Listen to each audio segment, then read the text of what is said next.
Hey guys, welcome back to the Rockford Ordnance. You are here on our live stream tonight, and we're going to have a whole bunch of fun. I see got a few of our regulars in here. We're going to give the rest of them a little time to catch up and join us, and we'll go from there. Let's see who's here. I bet I know. Let's see, without guessing.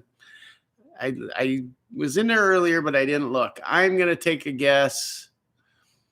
I say Orient Fixer got in first tonight. Oh, nope. Joe got in first. R. We got R in second.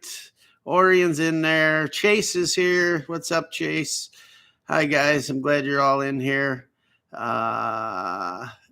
Everybody's here.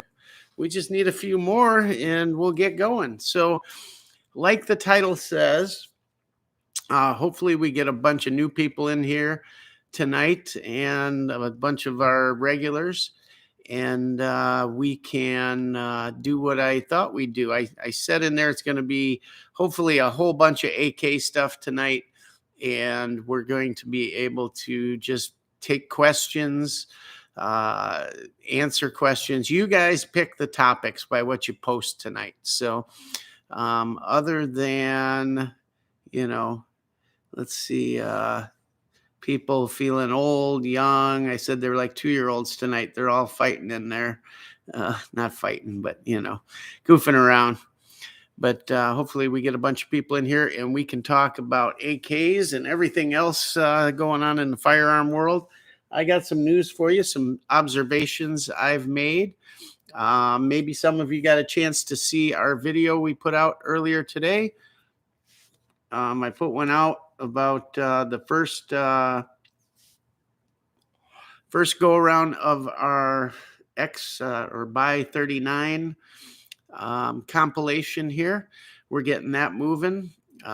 We talked about having all the components in, and the first step was to kind of measure what we're trying to beat, and that's the commercial ammo that's out there and the different brands and sources. So we got some measurements together. We weighed and measured till I couldn't see anymore, and you'll be surprised at some of the news from that.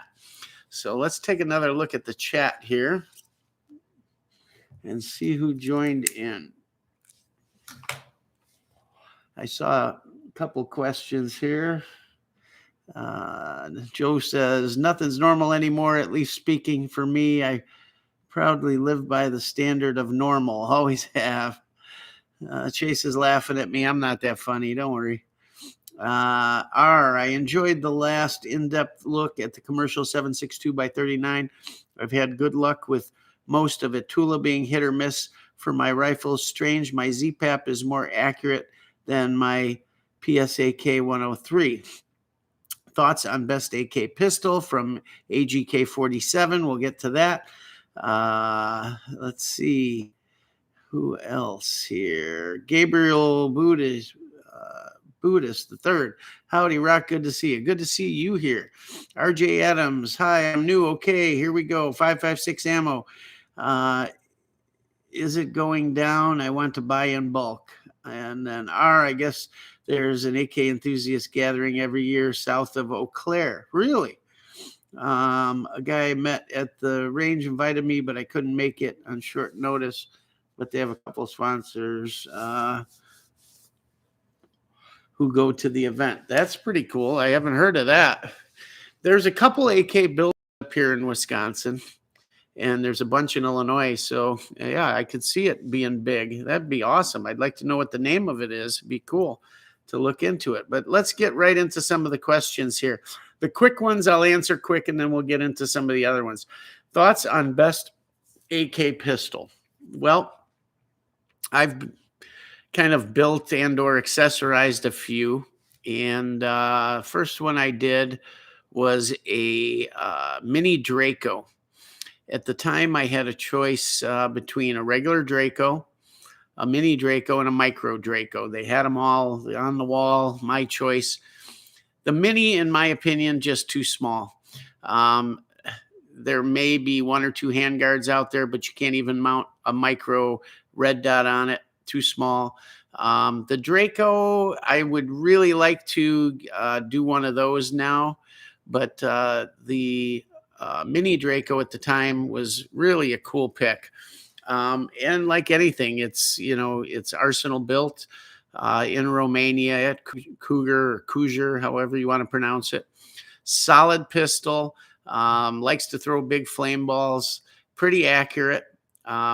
We've got a forward handguard on it that's hit or miss on the availability.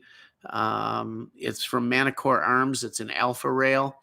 They do runs of them, then they sell out and they do another run, but they seem to be far and few between. And it's really handy. I mounted a red dot on it. It's got a early 47 brace by SB Tactical. And it's a cool gun. I haven't shot it in a long, long time. And that's because I got my hands on a SAM 744. It was a year or two ago when Arsenal was bringing in some weird things. Like they weren't drilling the back of them to put a brace on, and the front, they weren't putting a regular muzzle brake on. They were using a longer barrel, and then the cone muzzle brake they used actually wasn't a muzzle brake. It just slid over and was pinned. So you had to do all kinds of custom work to it to put it in the right configuration. Then they came out with the K pattern on it, the 44, and that had a hole drilled in the back, and it came with a pick rail attached to it to put on a brace, or you could take that whole pick rail off, have the hole there ready to go for whatever kind of brace you wanted to put on. And it came with a muzzle nut on it, I believe, if I remember right, and put your 4-piece flash hider or whatever you want on it. It was the right setup right out of the box. And since I've gotten that, I kind of left the Draco behind. It's just a great pistol, but you've got the Polish pistols out now. There's some really good stuff there. The one model I can't remember with the it doesn't come with the over the dust cover mount like the rifle does, but it comes off the sight. There's a rail. The name escapes me, but nice pistol as well. I think if I had to pick a pistol now, it'd either be the SAM 7 or possibly that Polish model, or the mini Draco is still nice, or a regular Draco I would go with. But regular Draco, I think I'd do the SBR thing, do a triangle stock on it, and just cool gun. I don't know. But that's my opinion on those right now. Let's see what else we got in here. Before I get to the questions, I'll let you guys know what's been going on. We've been trying to get this Buy 39 project going, and it's been a little tough because just time. And then my wife and daughter got sick. We had Thanksgiving and some relatives came.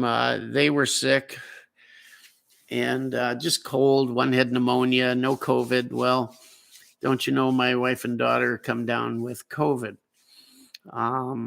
They were waiting on their reply or their PSR test, and finally came positive. I took a quick test, came back negative, but I took a PSR too, and I'm waiting on the results of that. So kind of quarantining for right now. And Saturday night from 8 o'clock till Monday morning at about 6 a.m., I slept straight through with I was up a total of maybe 2 hours, just got up, got something to drink, that kind of thing. I was so exhausted, it hurt to hold my head up. Never been so tired in my life. It was crazy. I got a gland that's swollen and killing me, and a dull headache, and I had a low-grade fever, all the signs. So I'm waiting for my PSR to come back and see what's going on. But right now I feel pretty good. My lungs really aren't involved, so that's the good news. But it's kind of put us back a bit here. So what I could do with the project was what you saw in the video I put out earlier today. kind of getting our basis for the by 39. So if we're going to make a more accurate ammunition, if we're going to load something more accurate, better, more consistent, we need a baseline. And what is that baseline? For the majority of us, it is steel case com block ammo. There's some domestic offerings, but they're brass. They may or may not be the right diameter, and they're expensive and hard to find, frankly. So most of us are comparing it to, surplus and or Russian steel case. So why not get the baseline on that? What I had on hand was Wolf, Tula, and Golden Tiger, and I've got some copper wash Chinese laying around too. I didn't include that. Used to be that was everywhere and not so much anymore. And if it is, guys are collecting it, Norinco ammo, stuff like that. So I didn't include that, but some interesting findings on that. If you didn't see the video, I'll just go through it real quick and then we'll get to your questions on AKs and whatever else you got here. I was expecting to find this ammo kind of all over the place, right? As far as diameters and lengths and weights and powder charges and all of that good stuff. And I urge you to go back and check out the video because it wasn't as far off as I thought. And in one case, man, I was kind of amazed at how close it was for, what everybody considers crap ammunition. I'll say one other thing. I've heard all kinds of rumor. I've always told people, and it was absolutely true up until maybe recently, and I can't confirm it because I haven't seen any recently, but I always told you guys that Golden Tiger was the equivalent, was Red Army standard. So Century had a contract with the makers of Golden Tiger, and essentially Red Army standard was Golden Tiger ammo. Same thing, same sealer, same everything. I took them apart. They had the bow tail bullet, everything. And now it may be different. They may have run through that contract and now they're doing something else, because I thought I saw some that was no longer that Golden Tiger, but I could be mistaken. Anyhow, I've heard rumors, guys say, well, Tula is Golden Tiger or Wolf is Golden Tiger. Not true, not at all. And I prove it in that video there. Golden Tiger is the only one of all the commercially available ammo. Now, there may be a few small brands available locally or maybe on the East Coast or West Coast or something that also has it, but I haven't seen it, with the exception of maybe one brand, and I'm not going to say what it is because I may be wrong, but Golden Tiger has a boat tail bullet. And I pulled apart Tula and Wolf, and just so you guys know, I pulled them out of the box and they're identical, right? I'm looking at them. I flip them over. What's the head stamp? Wolf is stamped Tula. Tula obviously is stamped Tula. The plain black Wolf box, the black box Wolf and Tula are the same ammo, down to the head stamps. Just rebrand it. I can't speak for the Polyformance and some of the other Wolves that are out there or the military standard. I haven't looked at them. I've had them over the years. I just didn't have any on hand to look. But the black box and Tula are identical. The bullet's way identical. The powder charge was identical. The measurings of the casing are identical. The bullet weights, everything down to the head stamp. They are flat-based bullets, steel clad, copper plated, not copper jacketed, copper plated or copper washed over steel case. The base is hollow, and you can see the lead in there. It's not completely covered over in a jacket. When you pull the Golden Tiger apart, it is while the base is still open, it's a boat tail. The bullet is 0.5 longer, so quite a bit longer, like a 1/4 inch, somewhere in there. It's going to fly better. It's got a better ballistic coefficient. It's more aerodynamic, and the charge on average for powder was almost a grain heavier. They were like 25 and change, where the Tula and the Wolf were 24 grains. Powder looked the same between them, but it kind of confirmed what I knew because I shoot a lot of all three of those and some others, but mostly Golden Tiger. And just through my shooting and my observations, nothing scientific, no testing back to back, just what I've seen, the Golden Tiger performs better in every rifle I've shot it through. And the numbers were real consistent, crazy consistent. But that's not to say the Tool and Wolf were off either. While they were slightly not as consistent, they were still, it shocked me, frankly, to see how consistent they were. I haven't tested any of the bears. I haven't had any brown bear, silver bear in a long time. And I wish I did so I could test them. If I dug deep enough, I could probably find some. But anyhow, you'll see the results there on that video of what I weighed and measured, and it's interesting. Our next step now is to get those out to the range and shoot them and see which comes out tops there and which rifles are the most accurate, so we can figure out what rifles we're testing. Right now, I'm 99% positive one is going to be our new ZPAP, because I want to test guns that you guys have that are new to you, that I just hear a lot of guys talking about. So the ZPAP is going to be one. The second one, I don't know yet. I'm thinking a SAM, because there's a lot of SAMs out there, and I'm pretty sure probably the SAM 107 side folder. I just like that rifle. We may throw a couple others in there.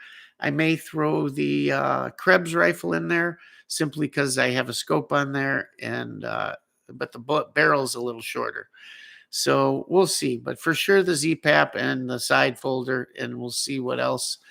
Maybe something I shoot, maybe a Vepr. I don't know, but not a ton of Veprs out there. So we'll see. We'll see what's most accurate. I'm definitely going to go with either a 3-power prism scope or our 1x6, either primary arms or our Strike Eagle, probably the primary arms, and transfer that gun to gun. So we're using the same optic on the rifles. And I'm doing that because I can be more accurate. And these old eyes won't affect the outcome of a rifle or the ammo that can outperform me, the shooter. Either way, they're both going to outperform me. I'm an okay shot, pretty decent shot, I guess. But my eyes just aren't there to the same PAP in there. Essentially, guys, the ZPAP different. A lot of things are different, but it's equivalent to an early ZPAP. And the only reason I'd throw that in there is because that's my go-to beat on everyday shooter that I just shoot the hell out of and don't care about. And it's so accurate and so on all the time that I'm just so good with it that it may be a good choice to test with. So we'll see. That's still up in the air. I'm going to take your suggestions, if at all possible, as to what rifles to shoot in this test. So you guys feel free to throw your ideas in here as to what to shoot. And if I have it or have the availability to shoot it, we will shoot it in those tests. So enough of that. Just wanted to go through it. If you guys have questions on them, throw it in here and we'll get to them. But let's go down the line here and see what we got. So R says, I enjoyed the last in-depth look at the commercial 7.62 by 39. I've had good luck with most of it. Tula being hit or miss for my rifle. Strange. My ZPAP is more accurate than my PSAK 103.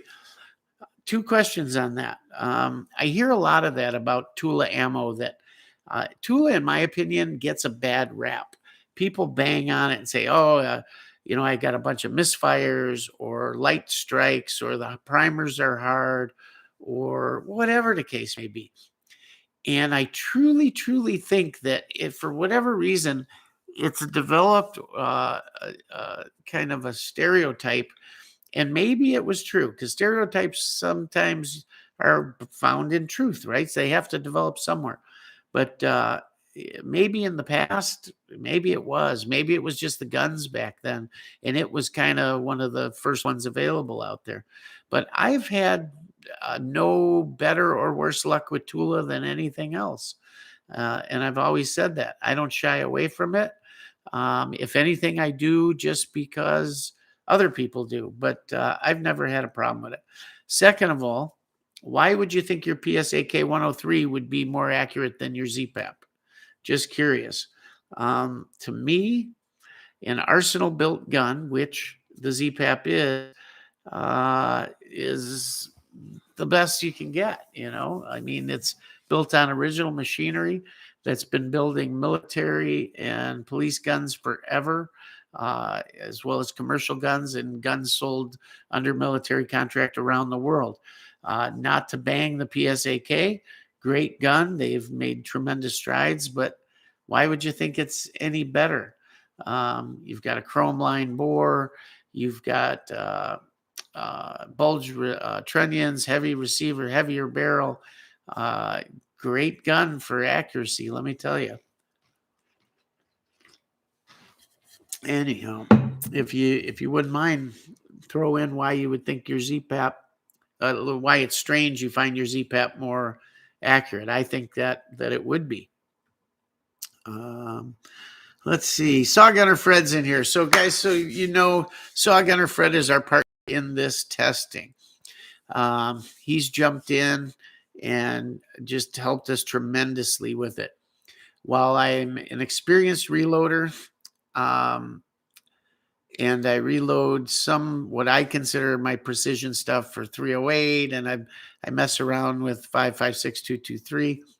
Hadn't done any 7.62, and Fred's got extensive knowledge of it, and he sent it all to me. And I've been reading through all this and just haven't had a time to get with them and go through some of this so I can talk a little more intelligently about it. But to give you a little background on it, and Fred, forgive me if I screw this up because I looked and I guess I just don't have the actual name of your shop. But he's in Michigan, and it's Pickering Custom Firearms and Ammunition. And Fred's into precision shooting. He's got military experience and just brings a wealth of knowledge to this whole project. And he offered to help me with this and really got behind it. And frankly, took what was just going to be me reloading some rounds for myself into this research project, essentially. And got me all fired up on it. And I think it got him fired up on it. And we're going to have some fun with it. We went through the different things he sent me to help me with the project. And I'm not going to go through them again right now. But after we get the base down of this factory ammo and pick what rifles we're shooting, and I'm going to load up some of the components he provided me and use his knowledge. And we're going to see if we can't build a better mousetrap, so to speak. But give you a little background. So he's got a shop. He builds a lot of precision rifles. He casts a lot of bullets, including these polymer coated wonders here that he sent me. And these things, according to Fred, will hold up that polymer coating. You don't want to shoot a cast bullet normally over X feet per second because that lead can start smearing down the barrel and lead your barrel. But these, I believe Fred said 2,500 feet per second with this stuff. So I'm really anxious to get these things going. He also provided what he thought was one of the better or maybe best bullets out there for this test. And let's face it, these AK bullets are 311 in diameter, and which is the same as the 303 British. But you have to be careful on some of them, mostly cast, because in cast, I believe they go to 312, and some guys are using that, but they're just too long. They go too far into the case, and you're almost shooting a compressed load, and your pressures could spike high. A lot of guys are doing that with Barry's bullets, and maybe it's not causing problems, but it certainly could. So right now, these are Spear Hot Core 303 British 150 grain. Gorgeous bullets. They're soft tips, so I'm a little worried about the feeding on them, but they're fully encased and just beautiful bullets. And I weighed and measured these. Guys, these things are on the money. I mean, they are so consistent. It's amazing. So I've got high hopes for these. And that 150 grain, I think, is going to track real nice in the wind and everything. And I'm hoping we can really get some really nice rounds put together with these. And I'm hoping on these cast bullets. I haven't done much with cast, so I really need Fred's help with this. And, they've got gas checks. I'm not familiar with all that. So we're going to get into it. Maybe Fred can comment here a little bit. Somebody asked earlier on the video where I'm finding all the components for 7.62 by 39, namely the cases. He said he's having problems finding Boxer Prime cases. Well, what started this is I hadn't been able to find any brass for a while, and it fell in my lap at a local store. And they still have a bunch on the shelf, and I should have got some today, but it's just Winchester 7.62 by 39 unprimed rifle cases. And it's typical like any of their other stuff. Beautiful brass cases, Boxer primed, ready to go. They measure right. I don't have to do any trimming. They are sized for, if I remember correctly, 308, however. So I'm going to have to open them up to the 311. So that's the other thing to be aware of. American-made 7.62 by 39 barrels. Most of them are 308 diameter, where any of the AKs pretty much in this country right now are 311. As far as I know, even the American-made AKs. So something to watch for. Anyhow, so that's what we got. And if you're looking for brass, Lapua makes it. Theirs is expensive. Sunrise, whatever that brand is, they make it, and they make really nice brass too. I probably prefer it over the Winchester, but nothing wrong with Winchester. So that's what we're using. Anyhow, that answers those questions. Let's see what else we got for questions in here. I got to go back a little bit. So we covered the best pistol, what I think. Gabriel Budis, hi, how are you? Okay, here we go. 5.56 ammo. Is it going down? I want to buy in bulk. I believe it will, and here's why. I stopped at a store the other day, a big box farm store, and while we've seen the gun cases fill back up, they've got everything now. Everything's back in stock. The ammunition was slow coming, but it went from having it behind the counter and a 2-box maximum to having some out on the shelves. Well, now, guys, seems now that hunting season has ended, they got pistol rounds first. Well, and then a couple bigger caliber hunting rounds. Well, now pistol is full. I mean, there's bulk 45 auto 200 round boxes, 380 250 round boxes, 40 cal, everything imaginable is back on the shelves. 20 different kinds of 9mm, anything you can imagine is on the shelf. And overnight almost, the other shelf, which is all your hunting lineups, everything, because they've had the military calibers came back first, the 9 and the 5.56 223. There's been a ton of that. Now there's bulk. There's ammo cans of green tip. There's 193 in bulk, Winchester White Box, Frontier, a lot of steel case Wolf 223, 308. And now that whole rifle thing is full. Just about everything, 300 blackout, you name it, it's full. The shotguns section went from buckshot to now there's pheasant loads and lots of different slugs and just everything. Like the shelves boom overnight, and it's stacking up. I was also at a Cabela's last week, and frankly, my farm store has more than Cabela's did, but Cabela's had a lot of ammo too. So, and it's starting to pile up, and there's actually sales on it. Their Magpul section had 15% off all Magpul items. There's a ton of accessories. The other day I was able to get more small rifle primers, the CCI military primers. So over the last couple of weeks, I've gotten 5,000 small rifle primers. However, that's all I've seen in the stores. I think there was a little bit of large rifle perhaps, but I still haven't seen small pistol, although Fred was able to hook me up with some.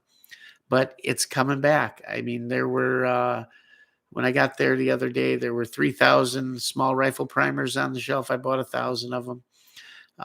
They're pricey. Now, you ask about pricing on 5.56. Is it coming down?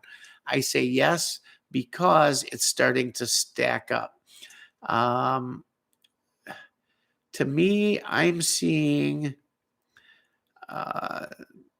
steel case Wolf right now retail at a retail store about 500, 1,000. So about $9.95 a box of 20. Winchester in 193 was about $12 a box. And then there's a bunch of other stuff. They had 150 round boxes for like $99 and 200 round boxes for $139 of Winchester, either green tip or the 193. And that's not even going to the bulk suppliers, the mail order, web order people. I haven't even checked them lately because I just haven't needed to buy anything. I've been, I made it through this entire shortage on simply reloading. I didn't crack into any of my factory stuff. Matter of fact, I increased my factory holds. So that's a good thing. And at least in our neck of the woods, it's back in force here in Wisconsin. I did hear a comment from a guy there. He says, oh, and there's two of us standing there, and then this guy. And he says, oh, you guys, meaning us Wisconsin people in that store, you guys got 22. We don't have 22 by us, he said. He goes, and he even said, in Illinois, I haven't seen 22 in forever. Yeah, there was a ton of 22, 22 Magnum, you name it. And so I don't know. I can't speak for Illinois how it's doing down there. But everything I could want up here. I've been stockpiling a bunch of different slugs, different brands of slugs, because I want to get, while I'm doing this Buy 39 project or in between, I really want to get out and do some slug testing with our 1301 Beretta, our Vepper, and our, what is it? The Rock Island VR80.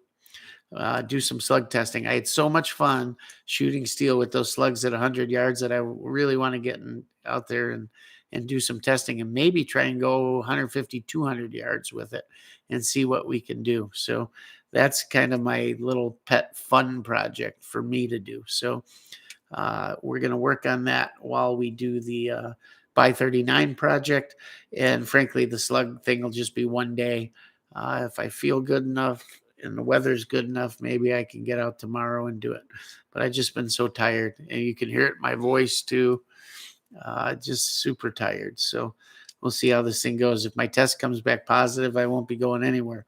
But anyhow, that's the state of ammo. So do I think price on 223-556 is going to go down?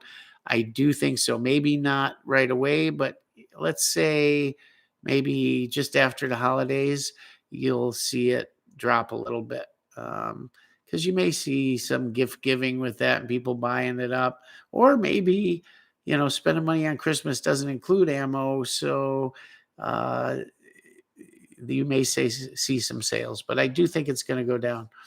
Um, we'll see. We'll see. Let's see. Next question. I guess there's an AK enthusiast gathering every year in Eau Claire, Wisconsin. Guy I met. Oh, here he says it's called Thunder on the Tundra. That's perfect. I used to what we used to call back in the day, and I shouldn't say this, and this is no reflection on Wisconsin women because I love them. There's nothing like Wisconsin women. They're tough.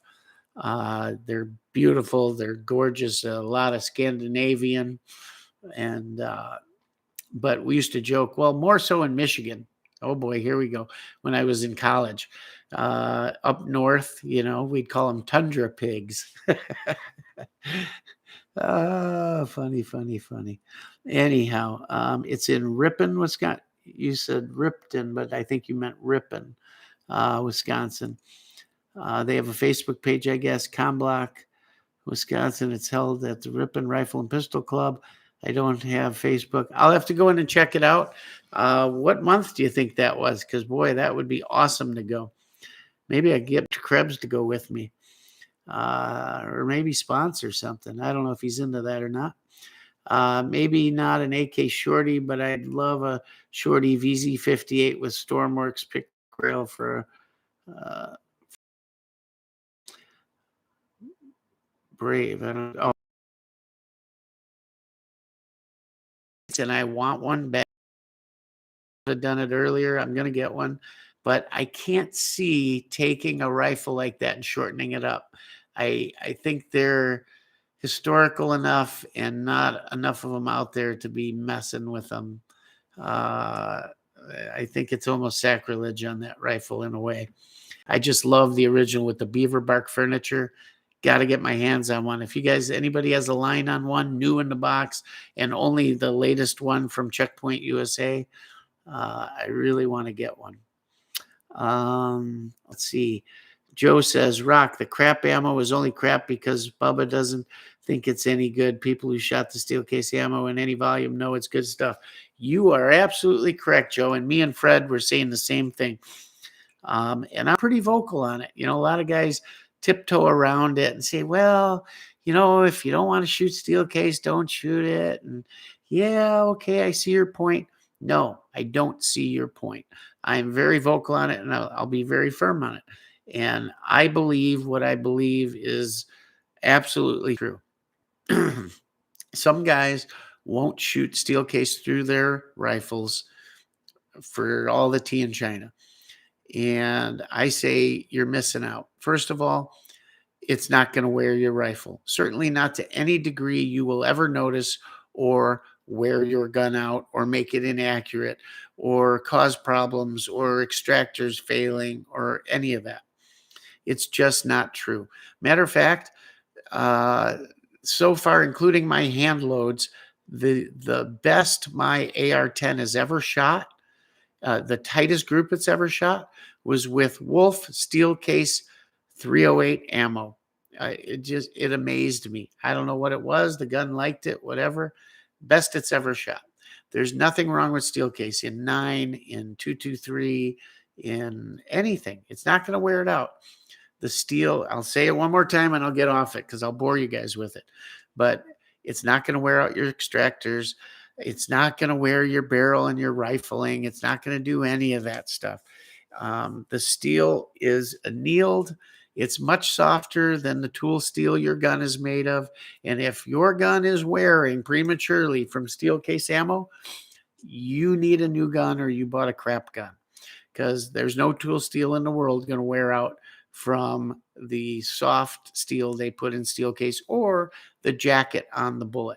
Will it eventually wear faster than brass cased ammo and copper jacketed ammo? Yes. at such an infinitesimal degree that you will never wear it out. And all but the someone that shoots way more than me, and that's hard to find because I go through crates and crates and crates and crates and crates of ammo. Yeah, I doubt, a lot of guys say, "Oh, I shoot this many rounds and that many rounds." And 9 times out of 10, it's a bunch of hogwash. They don't. If you kept track of it, no. So I'll say it again. Steel case is fine in everything. Enjoy it, use it. Enjoy not having to pick up the brass. Enjoy it being cheaper while you can, at least. But yeah, you're right, Joe. It got a crap reputation from Bubba, who thought it was junk commie stuff. Nobody wants it. You goddamn communist. Come on, let's be real here. That's how it got that reputation. Let's see, AGK47. I'm in a band state right now where a gunsmith makes a compliant other from a ZPAP M92. They cost like $2,500, though, which is about what a low end pre-band cost here. Might be moving those, so hopefully won't have to pay that. So band state, I assume you probably can't have pistol grips and that kind of stuff. So if he's building it on an M92 at $2,500, and I'm having a brain fart. M90, I'm thinking, is that the 5.56 gun or the PSL version, the Yugo PSL version? Either way, 2,500 doesn't sound all that bad, depending on what kind of work he's got to do to convert it. But hard to go wrong with that rifle. It's a good rifle. Hopefully you're moving and you don't have to deal with it. You can join the land of the living and the land of the free and shoot what everybody else is shooting. And no, we don't discriminate against those behind the Iron Curtain, so to speak here, guys. It's not their fault. And some guys say, well, they could move. Well, no, not everybody can. They have commitments, whether it's family or work, or maybe they own a home or a mortgage, and with the way things go, maybe it's hard to get out of it, for whatever the reason. Maybe economically it doesn't make sense for them. They're stuck. It's trust me, I get it. I fell into that for quite a while. You can't get out what you put in, or you can't get what you have equally, or whatever the case may be, or family, or kids in school, or whatever the case may be, job, a lot of reasons. So don't hold it against them.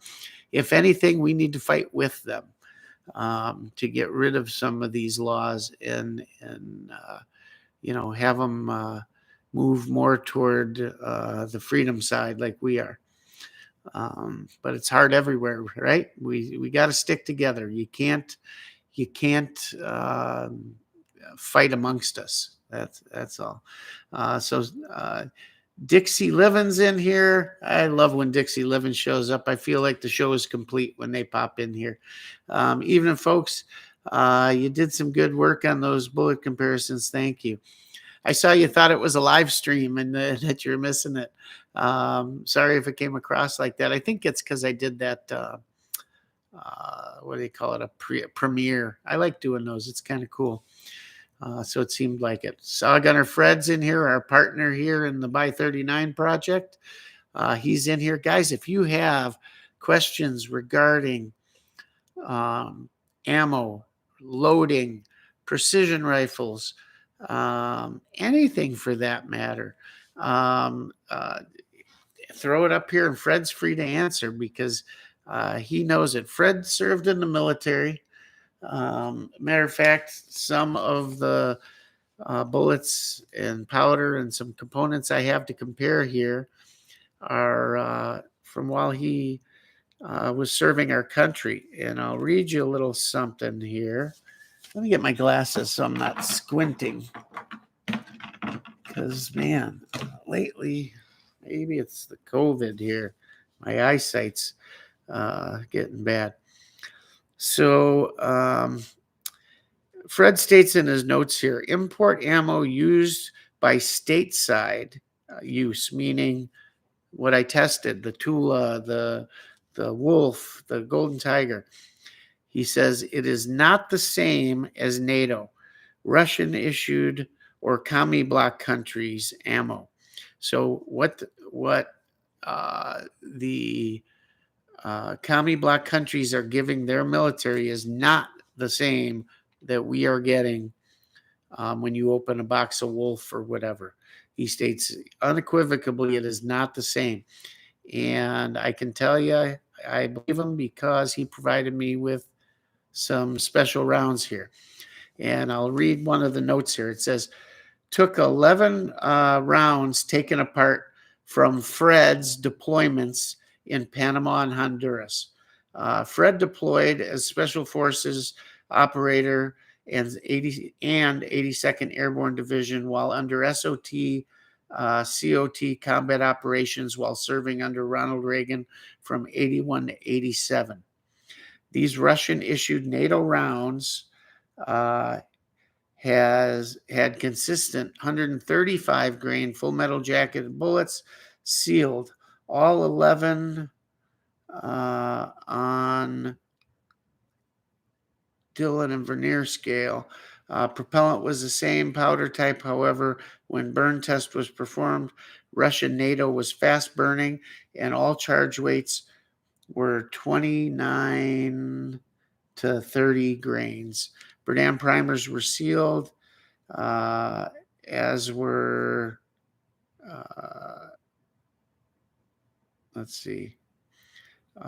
primers and bullets were sealed. 6 brass and 5 steel case. Bullet to case lip was also sealed with some sort of water resistant sealer. Note on 6 brass Russian NATO cases were annealed. So these were, back then you could take some trophies of war, so to speak. Today, not so much. You get court-martialed for it. But back then you could. And these came off, just some people that were doing no good in Panama and Honduras that, let's just say, had no need for them anymore. But, yeah, I've got some of them provided to me kindly by Fred, and it is very interesting, to say the least. So it's going to be part of our whole little project here. So take that grain of salt for what you will, and we will expound on it further down the line as the project continues. So, Leo, are you familiar with Hugo M67 surplus? Absolutely. Great ammo. Brass cased, military surplus, good stuff, accurate stuff, good ammo. Put away all you can while you can. Usually come in crates, 1,120 rounds, is it? 2 spam cans. You can get it single spam cans or full crates. Price has been going up on it, but they're not making any more of it. So get it while you can. And even if you got to pay up, I'd grab some. I have some. I don't rely on it fully. I probably should have. Looking back, it was just always more. So you went for what was less. But that's true military surplus rounds. So, Fred, that may be something interesting we should add to this and pull apart. What's your opinion on Red Army ammo? When Red Army standard ammunition was, in fact, the same as Golden Tiger, I think it's the best steel case out there. I do think they ran through that contract, and I do think they're using something else now. So if you have some or come across some that still has the purple ring around it, the purple sealant around the bullet, that's Golden Tiger. Same. And a lot of that Red Army standard, all of it for the longest time up until not too long ago, maybe a year ago, maybe less, was Golden Tiger. So yeah, absolutely top notch. Consider it right there with Golden Tiger, because it is Golden Tiger if it has the purple ring. If it doesn't, then it's the new contract they have. And I may be wrong on that. It may have been the picture I looked at. Maybe they staged it somehow with, they had some other ammo, but I saw Red Army standard without the purple ring, and I was kind of shocked. I'm like, wow. So if you can get the stuff Red Army standard with the purple ring, buy it. It's Golden Tiger. That means you're getting a boat tail round, which, as we all know, when you buy match grade bullets, they're all what? They're all boat tail rounds for the most part. Let's see. What's your opinion? Okay. There's a possibility I may end up having to move back, so I might get a ZPAP M92. So it could be remanufactured, but I'm also tempted to splurge a bit. Hey, you only live once. For the little bit it may cost you, whatever, enjoy it. Enjoy it. Get the best you can. Personally, I liked your old Century M70 rifle a lot. I do too. I love that rifle. It's still so great to shoot. I did switch over to an ALG spring in it, simply because at first I thought it was just, those guns were built from original kits, and I thought maybe the spring is soft from wear. But then you bought an NPAP back in the day, including mine, and the spring was soft. Just Yugo AKs tended to have softer springs for the longest time. And when Robski had an NPAP receiver develop a crack, I thought, well, and I wanted to test these springs anyways. I threw them in. And it's just that you can feel it when you rack the gun. They're much stiffer. And that M70, that Century gun, was just so soft, and partially because of that spring. And it really didn't bother anything. The gun shot fine. And I'm not worried about that gun cracking because it's bulged trunnions and the thicker receiver and all.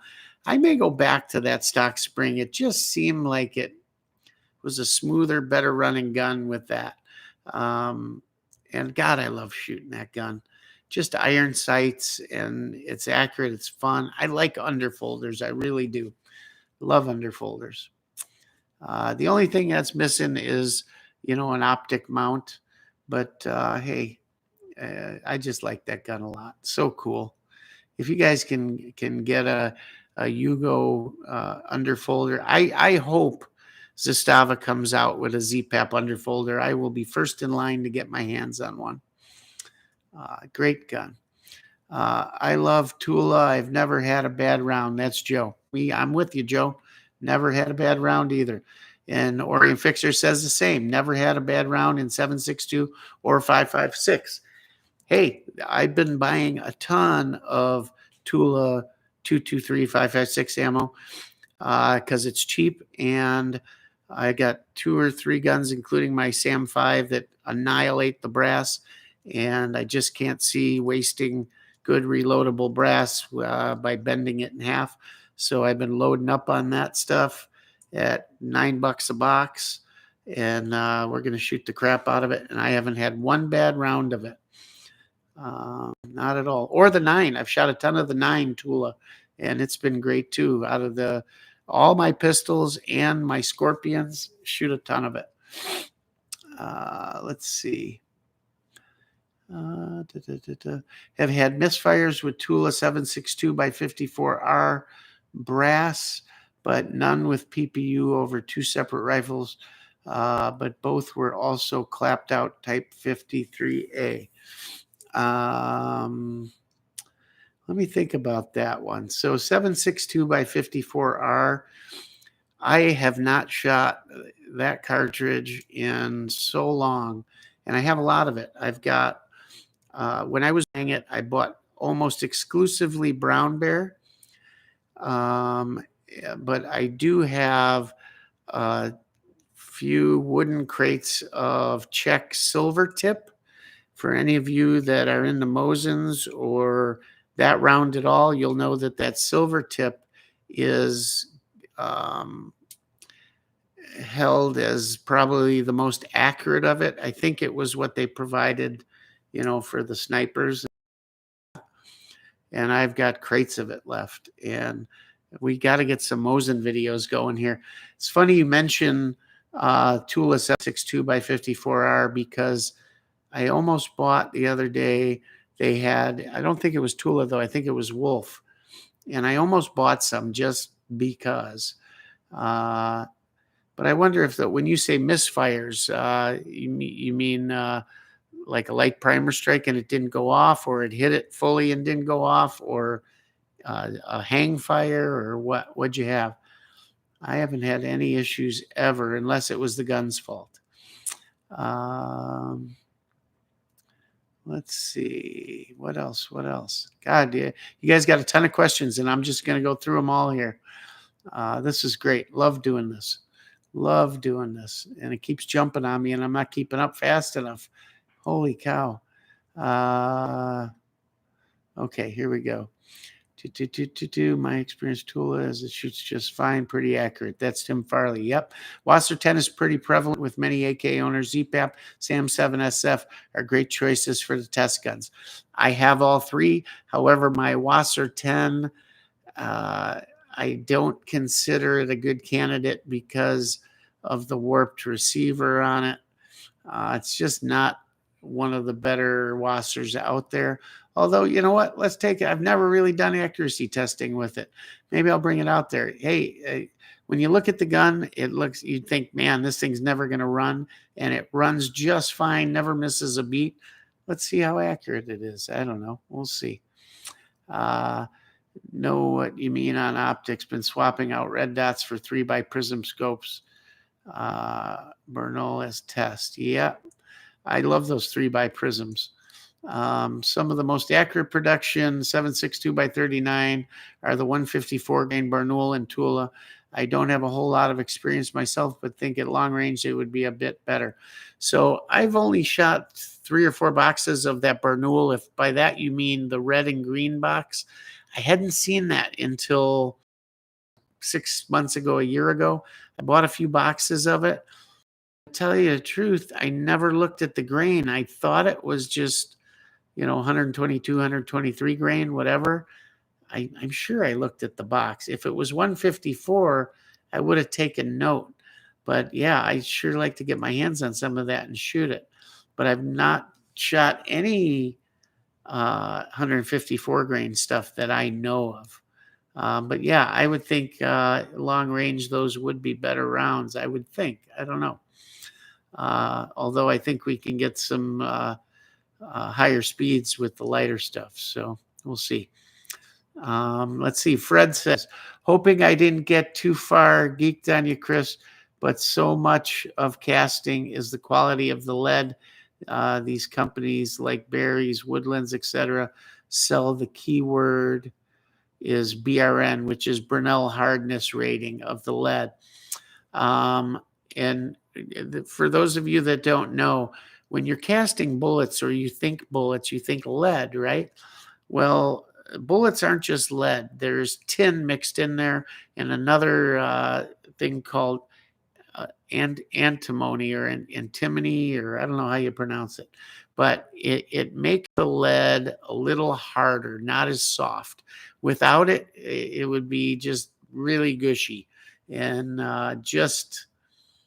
I think maybe the pressure of firing it even would kind of deform it, even with maybe a jacket or something. But certainly when you're talking about, molding your own bullets and stuff. So, you do like 10% tin and another 10 or 8% antimony or whatever it's called.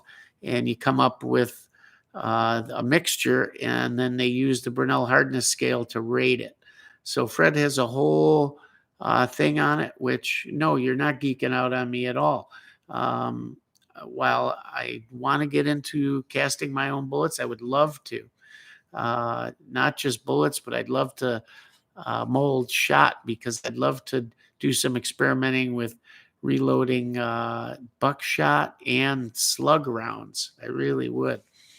Uh, so I got to talk to Fred, or maybe Fred can comment here, how that Brinell scale and how hard it is matters in the accuracy or consistency wise, maybe feet per second, whatever, when it comes to cast bullets. Maybe Fred can explain that a little bit here.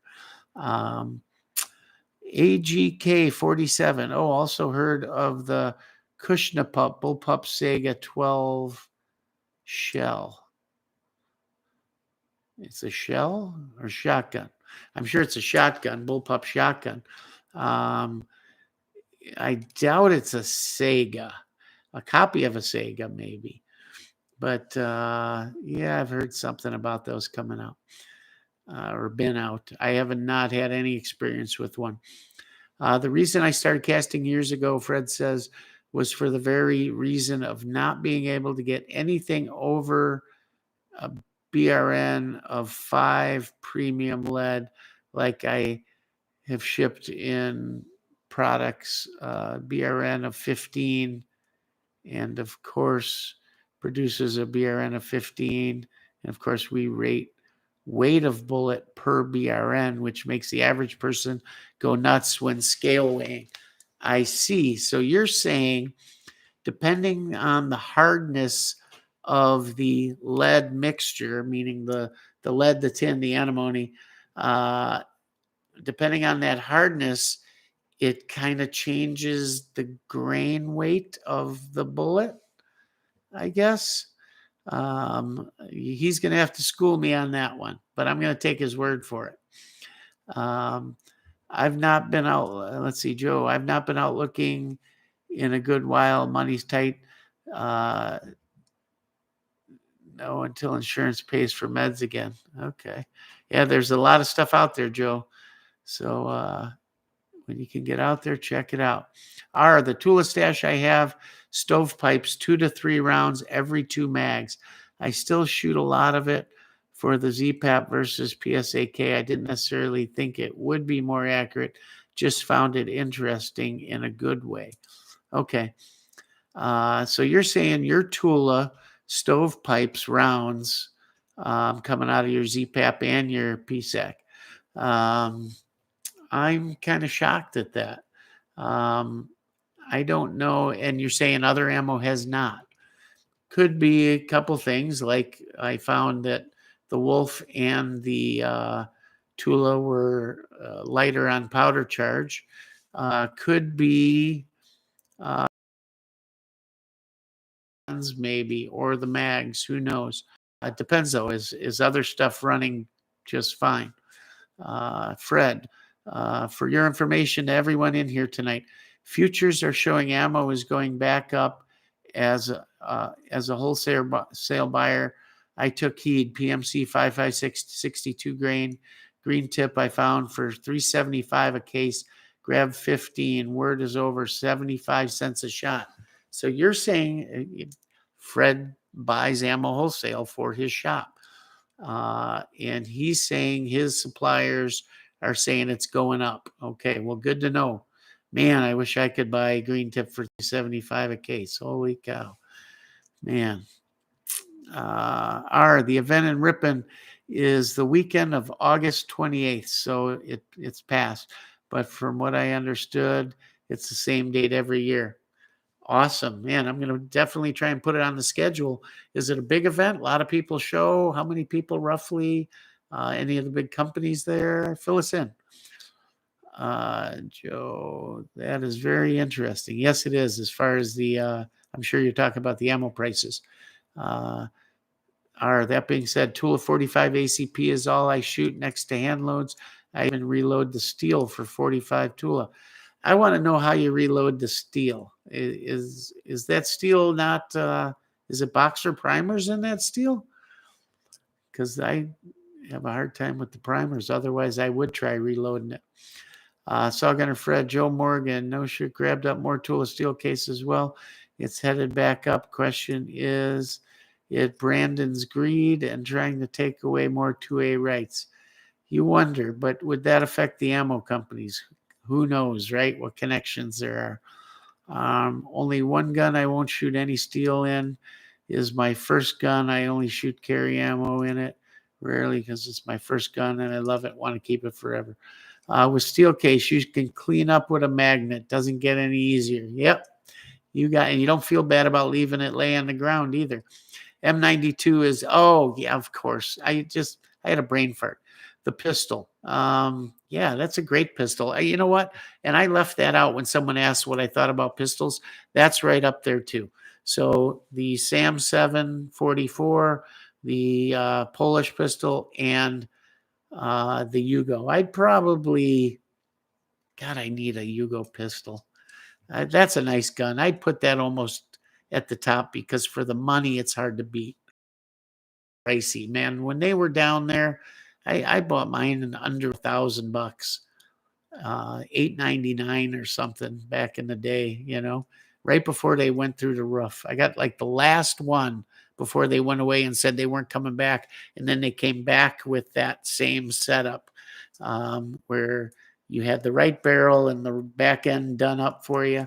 They said, "Oh, these are the last of them. There's not going to be any more." And then in true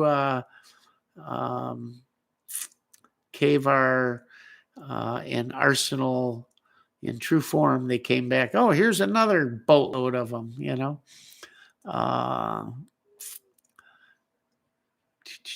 Let's see who's in here. I saw someone say hi, bees, so I know. Save the Bees is in here. Awesome, good to see you. Tim's in here. Farley, of course. Red and green box Barnoul is standard 123, 124. So they must have made that 154 grain you got your hands on. I've heard other people talking about that 154 grain is readily available. Matter of fact, it was Iraq veteran 8888 saying that round is readily available. It's soft tip, I believe. And he said that it makes a great hunting round for hogs, deer, everything. But I've never seen it on the shelf anywhere. And you guys can imagine, I see a lot of places through a bunch of different states because I travel a ton. And I just haven't seen it ever on the shelves. Let's see. Yeah, the Kushna pup was like an aftermarket shell chassis. Chassis would be the correct term. They seem to not be currently producing, but interesting. So it was a chassis for a Sega Action or something. Trying to track info on it now. I just, bullpups to me are hard to do well to begin with. So to change something up that wasn't meant to be one in the first place probably isn't going to have that great an ending. I really like my Tavor. Even the early Tavors, had super heavy triggers, and the only solution was aftermarket. Now the X95, great trigger as far as a bullpup is concerned. Great gun. Maybe the AUG, stuff like that. But that's what I'm sticking to. There's a conversion for the Scorpion that CZ actually makes. Someone else designed it.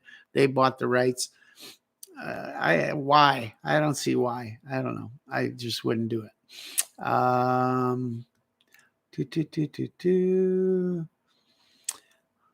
Joe Morgan, the appeal of the steel case for me was the cost. I see it for maybe $1 cheaper than brass case. I'm getting the NATO unless the steel is cheap. Yeah, exactly. And, as it gets shorter and shorter, and right now I'm actually seeing steel case 9 at the same price or higher than brass. So why wouldn't I buy brass? Exactly. Steel case, I'm not saying buy steel over brass. I'm not saying that. I'm saying if it's cheap, it shoots just as well. Why not? But if brass is cheaper, by all means, brass. That's so don't miss my point. Exactly, Chris. I will text you reloading data on BRN cast bullets. You will understand why I wanted you to have Varget for the project. I was wondering that. I thought, did he just send me to Varget because I said I needed some? Um, but yeah, I figured there was somewhere in there. So yeah, I'm really in a quandary about the cast bullets. So we got to talk and get that going because I want to get them done. But we're gonna get the accuracy testing done first. Let's see. Mark W. Harbold, greetings from Reno. Greetings. Reno, Nevada, where you can shoot year round. Go out in the desert and have a great time, huh? Chase Kelly, always great rock. Talk to you guys later. Have to be on base early tomorrow. Last week to teach new sailors this year. All right. Thanks, Chase. Hey, are you at Great Lakes? Are you in Waukegan? What a great town. What a great naval base. What a history. When I grew up in Chicago, that was always north of us. And I seem to remember field trips there. And then I lived not too far from there, and you'd see all those young recruits coming in, and you'd see them at the mall on the weekends. Maybe they had some liberty, and their girlfriends would be with them. And the fresh hairdos and the bell bottoms, and you thought, boy, look at these young guys and the adventure they had ahead of them. It was always cool to see. Apotheosis about the Czech 762 by 54 silver tip for a sec. I had some 70 steel case for my Mosin, and every single round I would get stuck in the chamber, and it was hard to extract. Once I went to brass, no problem. All right, so here's the deal. When I first got back in the guns, why I got back in and how I got back in was due to the Mosin. So you guys can thank the fact that you're sitting here with me tonight talking due to a $69 Mosin the gun. So I had always been in the guns. My dad was in the guns. Went in the police force. At that point, it was about my service revolver and or pistol and my duty rifle and whatnot. But after that, I was into trap shooting at best. And even then I wasn't doing much of it anymore. And the kids were young. We were in a sporting goods store for another reason. And I walked past the gun counter and I see these old, what I knew were military surplus rifles, and assigned $69.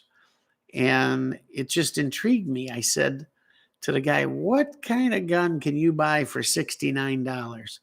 And he pulled one down. He said, well, let me show you. And it happened to be an M44 with the folding bayonet. And the folding bayonet was just cool enough. And when he showed me the size round it took, that was just cool enough.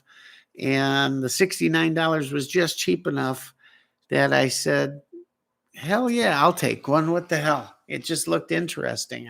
Mostly because of the folding bayonet.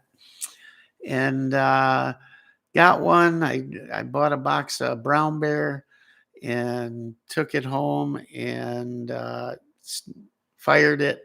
Started reading all about them. And back then there were some really cool forums about them. And this particular sporting goods store, I got to know the guy behind the counter.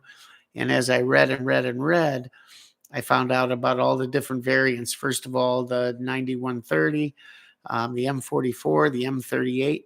And they went through stages there. When they first got them, all they had was M44s. And everywhere else in the country hadn't really seen them yet. They had only seen the 9130s. That's the full length, big, long, rifle. And those to me were just too long and lame looking, old fashioned looking, wanted nothing to do with them. I bought a bunch of M44s, and guys were like, I was like, oh, these things are a dime a dozen. I'm going to start expanding into hex receivers and all this. And guys were like, where are you getting all these M44s? We ain't seeing them. And then M38s, which is the same as an M44. It's a carbine, but without the bayonet. And as far as I'm concerned, in our area at least, the M38s were the rarest to come across. And I bought a bunch of those at $69. And they turned out those were probably the least imported. Um, M44s, which I thought were a dime a dozen, were imported even less. Well, not less than the M38s, but less than I had thought. And I should have bought more of them. But anyways, I became friends with this guy. He'd let me go in the back room and go through the boxes. And at that time, the importer, I think it was Century or somebody, um, they didn't even know what they were getting in. There were um, Finnish captures in there, Finnish captured Russian guns, marked SA and everything. Uh, there were all kinds of rare stuff, all thrown in boxes marked as 9130s or mismarked. And you'd open the boxes, and it didn't matter if it was a hex receiver or a Dragoon or whatever, they were all $69. So I'd open the boxes, find all the good stuff, and say, I'll take those 8 or whatever the case may be. And I bought whatever interested me at the time or whatever was different or cool. I didn't even know what some of it was. I hadn't read enough yet, but I knew it was different and I just bought it. And then when prices went to $99, I was offended. And I wasn't going to buy any more of these damn junk rifles for $99. Oh man. I should have kept going and going and going and going. I kind of did. I still bought a bunch at $99, but I still have some in the boxes. I haven't even opened. I don't, some I may not know what's in there. Some I knew what was in there at one time, but have forgotten about. And I just put them away. They're still, I haven't even cleaned them up. One of these days I'm going to have to open some and show you guys. Couple I redid the stocks on completely, an M44 and I believe maybe an M38 I redid the stock on. And some of you guys will say, oh my God, he destroyed it. Well, big deal. I redid it all shellac, really nice, didn't destroy any cartouches or anything. Colored it right, probably a little too reddish orange, but I liked it and they're beautiful and I shoot them and big deal. I can go get another stock. They used to be a dime a dozen and restock them. Matter of fact, for the one, I think I do have the original stock because it was an original M38 stock without the M44 cut. So I saved that one. But yeah, we'll have to break some of them out. But that's how I got back into guns with those. I read and read and read and collected and collected and collected until I was bored with them. And then it was natural to go to SKSs and AK-47s because I was hooked on the Russian thing and kept going from there. Unfortunately, they weren't as cheap as the Nagants, but at the time they weren't bad either. You could buy $100 Mosin, or you could buy a $299 Wasser or a $399 Yugo. There was just a lot of stuff cheap. So yeah, it was more money, but it wasn't crazy. And anyways, getting back to your question about that silver tip sticking. I had the same thing happen. Man, it would stick and you'd have to practically grab a mallet to open that bolt up, right? Well, that's because the silver tip was lacquer coated, and as was the brown bear and just about every other surplus round out there, unless you had some brass stuff, which back then most of it was lacquer coated. And the lacquer wasn't really the issue on the new cartridge you were firing, but it was an issue with it, A, either being built up in the chamber, or B, the chamber never being cleaned well enough by the new owner. So those guns were re-arsenaled, maybe or maybe not cleaned well. stuffed full of cosmoline. You think cosmoline was bad now on something you get? You should have seen it on these things, man.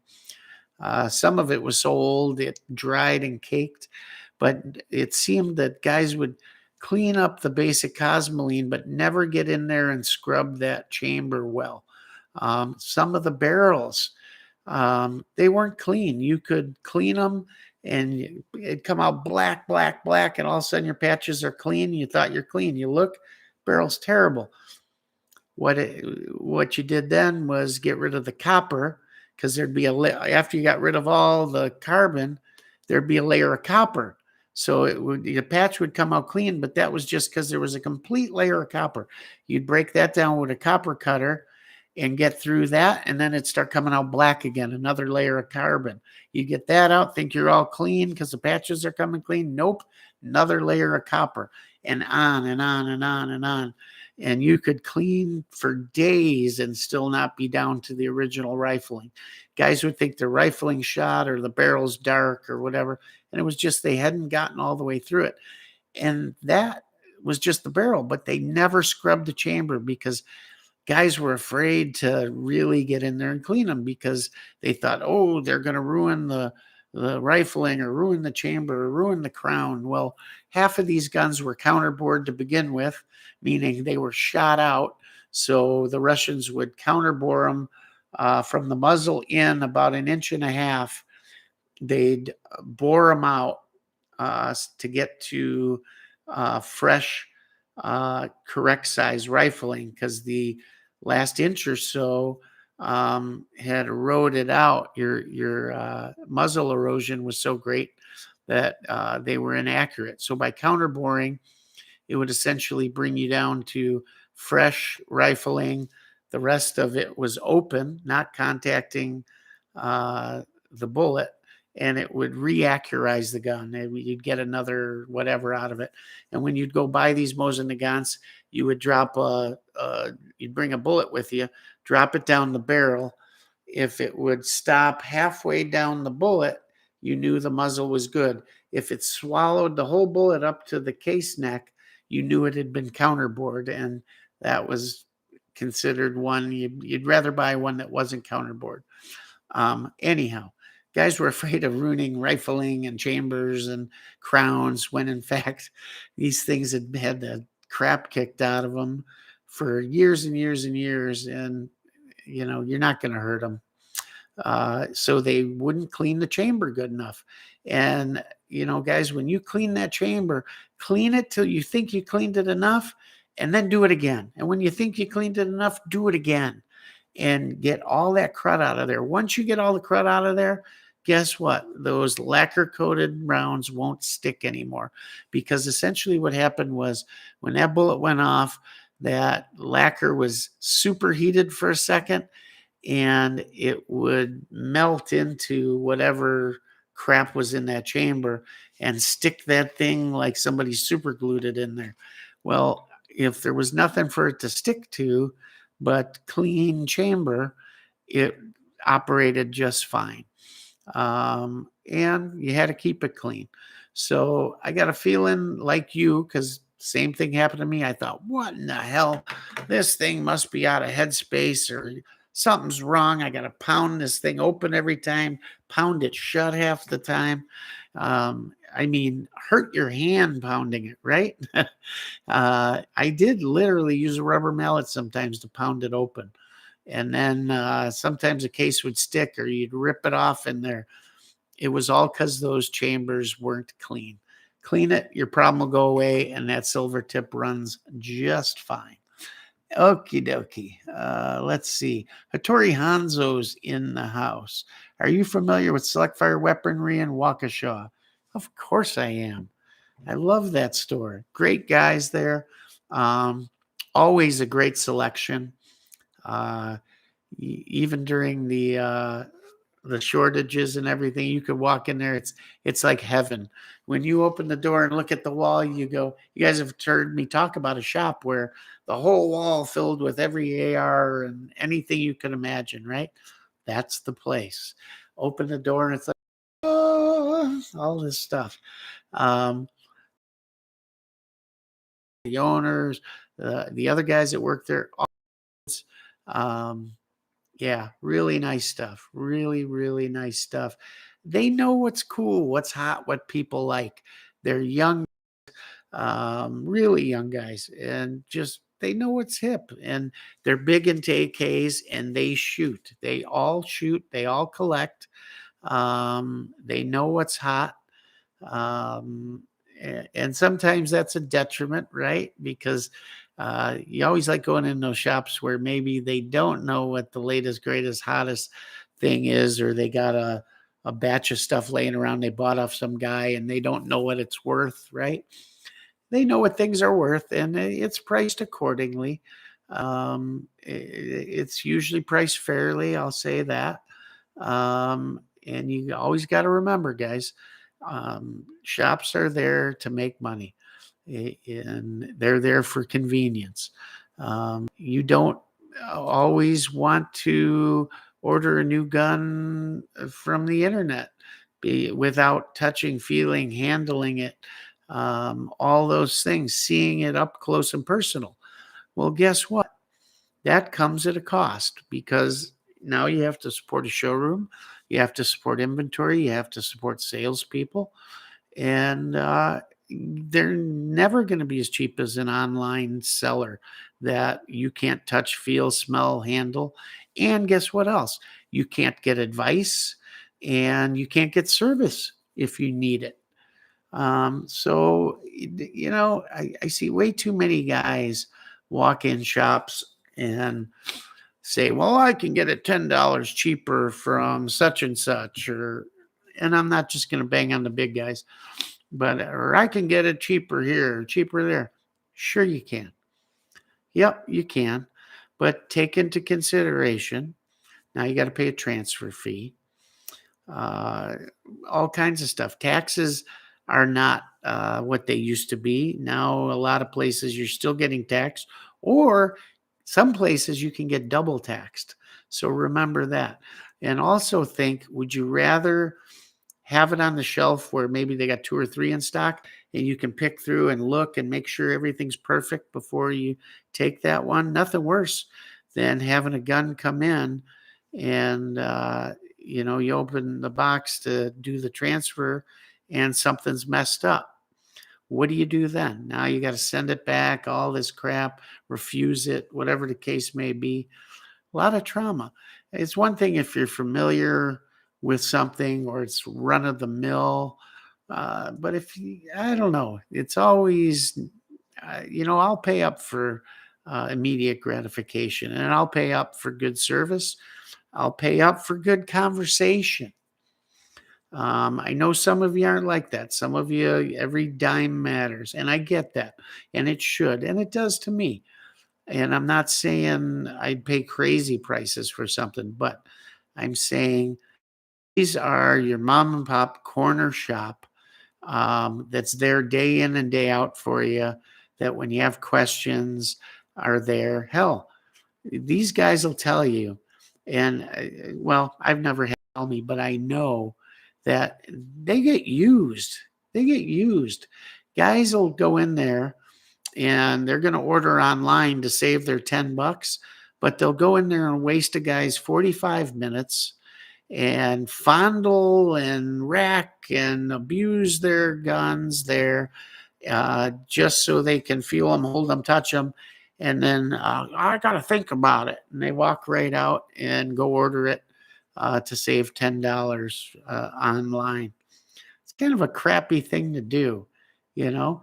That's somebody's savings essentially sitting there in inventory, and it's there. So, and they don't complain about it either. They're never going to turn you away and say, no, you can't see that. Just remember those guys, remember them, and they deal with the good and the bad. And after a run like we've had, uh, with everything being in short supply, and the shelves stripped bare, and gun shops being so busy, it's been nuts. Think about it, guys. You think, well, oh hell, they're making all the money in the world. Guys, they through that shortage and the panic and all that, they worked their tails off.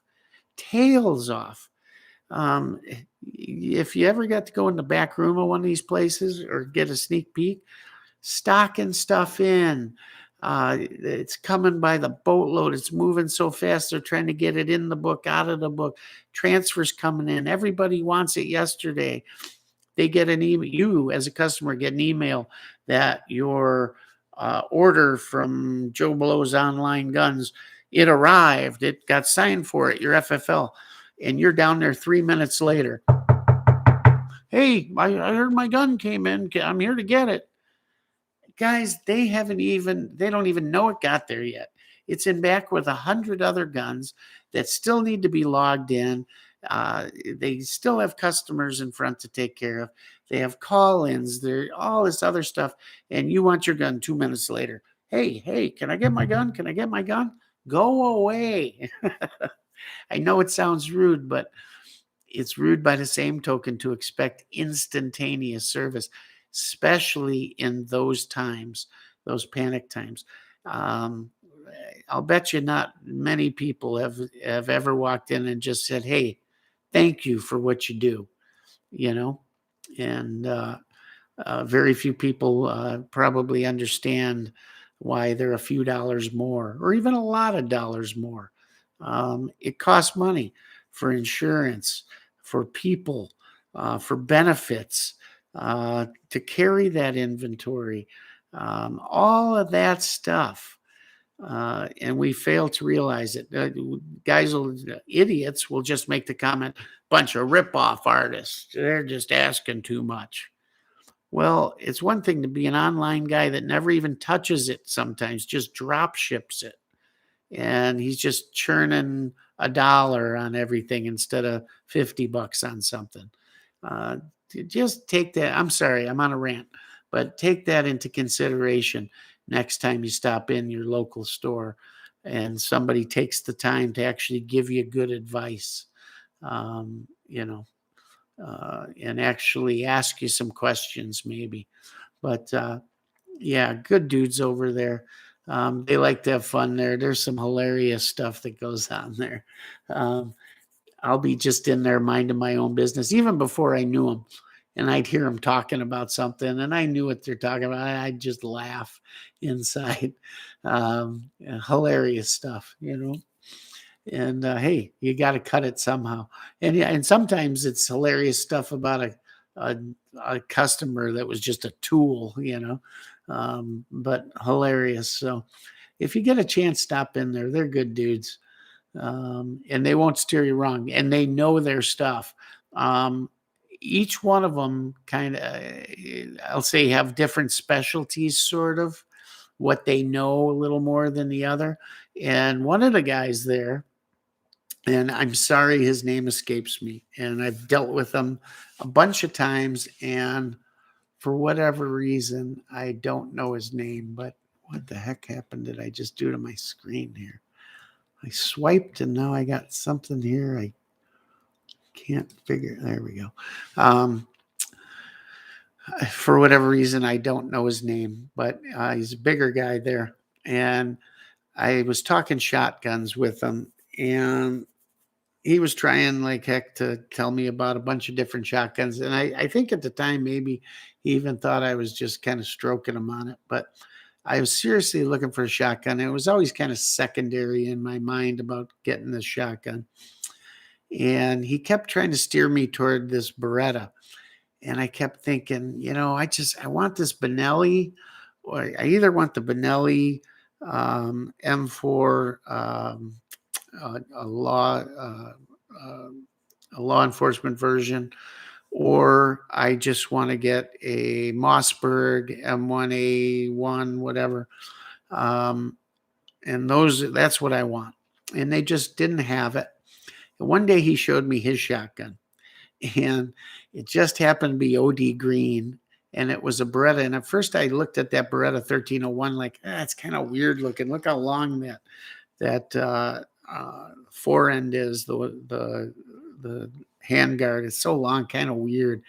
But when I saw it in that OD green, I thought, damn, that is just cool looking. You don't see too many, you don't see any OD green shotguns. And you know how much I love OD. Look at this. Christ, I got OD jeans on. I just like the color, but it's kind of become a signature here. And he showed me the shotgun. I was like, wow, look at that thing. And then he's telling me about how it's 36% faster than this and how the gas system's different and all this. I watched a few videos on it and I thought, man, that thing's cool. And then uh, I had felt it and it felt so light and handy and everything I heard about it was great. And then they got in the new tactical with the grip and all, with the extension tube on it. And it wasn't OD green, but I thought, that's the one I want. So I grabbed it from him. And it was thanks to him because he just told me what he truly thought of the shotgun and why he had bought one. And that kind of info is worth its weight in gold. And you can tell when a salesman's blowing smoke up your ass or when he's not. And I do it for a living. That's what I do for a living. I sell things. Um, and he was excited about his. And I couldn't be more excited with mine. I haven't had that much fun shooting a gun in a long time. And it's thanks to those guys. Um, Anyways, enough about that. I hope they're in here tonight. They stop in from time to time, so you know. Couple of the guys stop in here. I haven't seen them in a while, and I haven't had a chance to get there in a while. They probably think I fell off the face of the planet, um, or that I ran out of money. I for a while there, God, a couple weeks, I spent a lot of money in that place. Let me tell you. Um, I put it this way: I'm a very good customer. When you get me as a customer, you like having me for a customer for the most part. But I spent a lot of money in there in a short period of time, and it's not that I don't or can't or don't want to buy more. I just between things going on and work, and it's just been busy, and I haven't had a chance to get there when they're open. They're not far from work, so that's good, but I just haven't had a chance to get over there. Anyhow, enough of that. I'm probably boring you guys with it.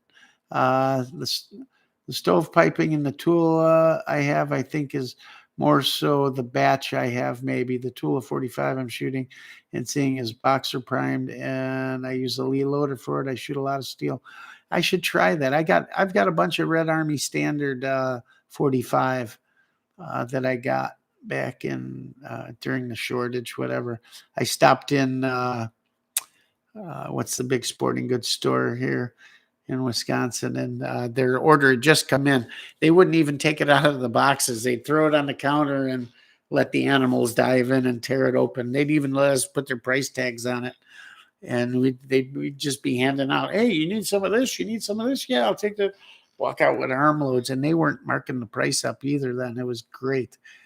I probably got, I don't know, 300 rounds of that stuff.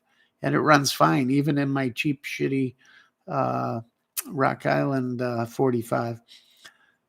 I like shooting it through there just to prove that what people consider junk ammo and junk guns run like a Swiss watch, actually. I love that little gun. Let's see. R for me, steel is nostalgic. Happy days, happy times. Yeah. Um, the ammo mooches are killing me. The young shooters will bring 40 rounds over to shoot, and us old timers will shoot 300 or 400 and feel bad when they can only watch us. Yeah, they're young. They ain't got a lot of money. I get it. Been there, done that, right? Thanks a lot for your response about Czech Silver Tip and Mosin's. Mine is a 1936 9130 I picked up about 20 years ago. Found your channel looking for M70 AB2 info. Love it. Cheers. Yeah, and we'll get some more on that M70 AB2. I break it out every now and then, and just because it's so much fun to shoot. And I'll bring you some Mosin videos. I promise you.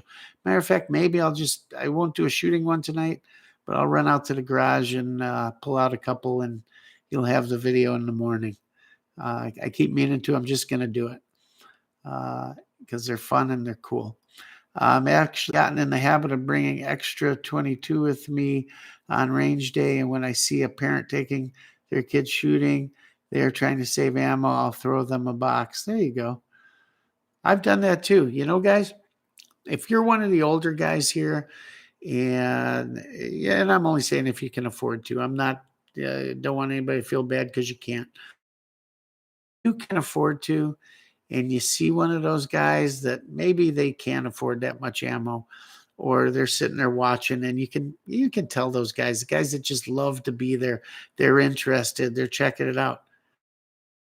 A old box of something, or something you don't shoot anymore, or something you're done with, whatever. Throw them a box. That's, you build the sport, build it. Take somebody to the range. You have to. I did it the other day. I got rid of my 40s. Um, 40s. I only had one 40. It was the first striker fired pistol I ever bought. When I got back into guns, I bought a XDM 40 because it seemed cool and it came with all the crap. And I liked it. I shot it quite a bit.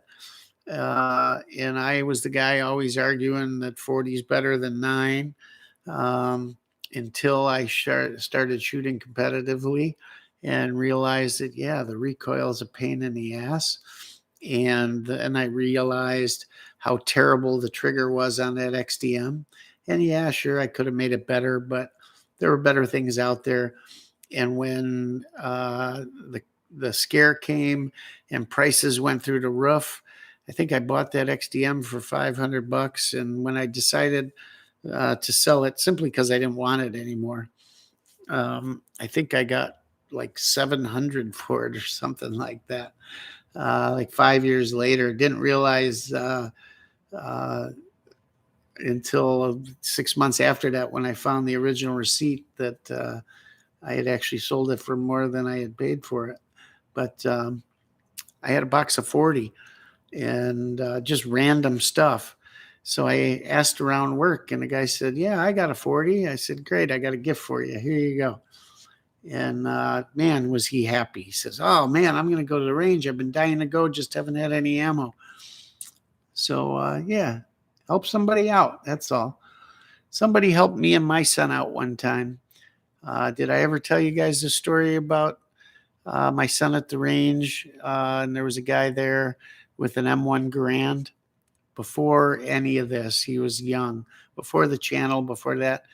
If any of you guys been around the channel for a while, answer me here if you guys ever heard that story about me and my son and this perfect stranger at the range with the M1 Garand. If you haven't heard it, I'll tell you the story here really quick because it's heartwarming and it's cool, and you could be that guy. Let's see. Kids are the reason for this. When they get older, they are the Second Amendment. Absolutely. That's funny. My only 45 is an RIA 1911 GI standard, and I love that thing. I just in the mood to buy something, and I thought a great gun to review on the channel for not a lot of money. And I just liked how simple they were. And I love 1911s, and I've got some really, really nice 1911s. I've got Kimbers. I love my SIG, We the People. I've got Colts. I've got Commanders. I've got Gold Cups, all kinds of stuff. And I wanted, I'd love to have a World War II 1911 to kind of display in the vault with my Garand and stuff, but don't want to shell out the money for one, right? So what cooler than that? And it is so cool. It's just that plain part, the wood grips, although those wood grips on mine were so plain and yucky that and I'll probably put wood grips back on it to make it look more original. But I had a set of OD ones laying around. I threw it on it. And I had read some about Rock Island and their warranty for life, not just to the first owner, but for life. And they're made in the Philippines, and that the Filipinos are known for making good 1911s, and that these things always run out of the box. So I messed with it a little bit, and God, it seemed nice and tight and everything. And it was only, it was like $400 or 450. God, what can you buy in 1911 for that? I bought it. And the first day, the video I did on it, I had that Red Army standard ammo, and I thought, yeah, what the heck? America's most iconic pistol. Let's shoot some commie steel case through it. And 1911s being what they are, sometimes picky, probably going to jam like hell on this thing, right? Well, don't you know, it just ran and ran and ran and ran. And I can take that gun, I can carry that gun, not worry about anything happening to it or holster wear or banging it up. Well, I don't want to bang it up because it's so clean looking. The only thing I want to change on it are the sights. And I wouldn't have, because I want to display it and have it looking like the GI version it is. But the sights are so terrible. That front sight's so hard to pick up that I think I will put a set of sights on it. And I've just been shooting the heck out of it. I love shooting it. I have not had one issue with that gun with any type of ammo through it.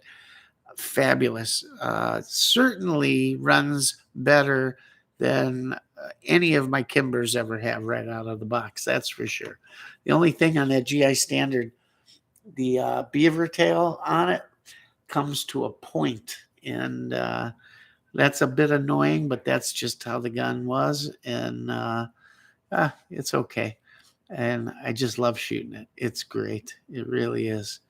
So don't think I'm knocking it. I'm not. I think I may get one of our IA's higher end 1911s, because they really make some cool guns. And I believe they make a 2011. I think they make a 9mm or a double stack that might be kind of cool. And from what I understand, they all run. His thing is about having all his guns always run right out of the box.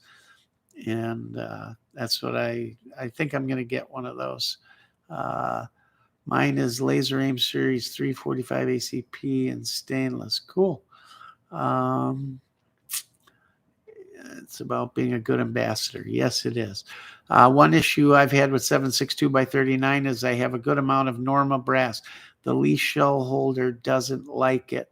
Also, the Lee dies I have seem to bottom out when seating the 310 diameter bullets. Seem to bottom out. So you're saying you can't seat them far enough, and the shell holder, the Norma brass, slips out of it? Are you saying when it's brand new brass, it slips out of it? I've had only one case where something like that has happened to me, and it's not been on the shell holder. It's been on the universal holder in the RCBS Trim Pro or whatever, and that's been on 45 Long Colt or 45 Colt. Most of it will grab and stay in there just fine. I have a huge bag of 45 Colt new brass that will not catch in that shell trimmer. So I can't trim it. So I don't know. It's just sitting. Suppose I should just load it and shoot it, then see. But I don't know why it does that. The RCBS dies seem to work just fine. So get them, and they come with the expander for both 308 and 310. So my generation was supposed to not have guns, but people like my dad or Rock started kids out early, and we have it. I was five in 1994, and I'm just now getting the things that I wanted as a kid. Then this war on freedom doesn't stop until we win it. You're right. So I guess I never told the story about my son and the random stranger at the range with a grant. So, my son loved anything to do with World War II. When he was, I got pictures of him with the neighbor kid. He's in um, World War II camo little army outfit with his plastic World War II style army helmet, and they'd run around the neighborhood and the backyard and stuff. And this was prior to Call of Duty and all that. He just liked World War II for whatever reason. Then when Call of Duty came out, oh my God. But he looked at pictures and online and books, and he knew the military designations of every rifle and machine gun and submachine gun and ordnance and trucks and you name it. He could just recite it. My father-in-law would just laugh, like gut laugh over it, like, Chris, come here. He'd be like, Jono, tell him what this is. And he'd tell you rate of fire, and just amazing. Floored me, right? And we'd watch movies, Saving Private Ryan and all this stuff. And he just knew it all. And his favorite rifle was an M1 Garand. And my father-in-law always had just a lot of guns. He collected a ton of guns. He loved Civil War stuff. He loves, cowboy stuff, Indian stuff, and he collected it. Unique stuff a lot of people would overlook, single actions, black powder, and had all kinds of neat stuff. And my son asked me one day, and this was back, I wasn't buying a lot of guns, and we were a growing family. I didn't have a ton of money for him. And he'd ask me, can we buy a Garand? I said, one day, John, we'll get a Garand. I said, Dad can't afford it right now. He says, Dad, he says, how come Papa doesn't get a Garand? Papa gets lots of guns. We should have him get a Garand. And he did get a Garand one day, and he didn't make a big deal out of it. And I guess I noticed it, or maybe I didn't ask him about it, but my son sure did. And he thought for sure that Papa had gotten that gun for him so he could shoot it.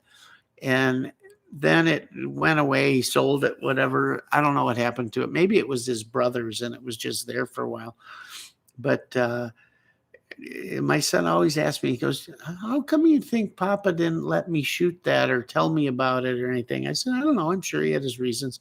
Anyhow, he's little, 8 years old, 9, maybe 10 at the most.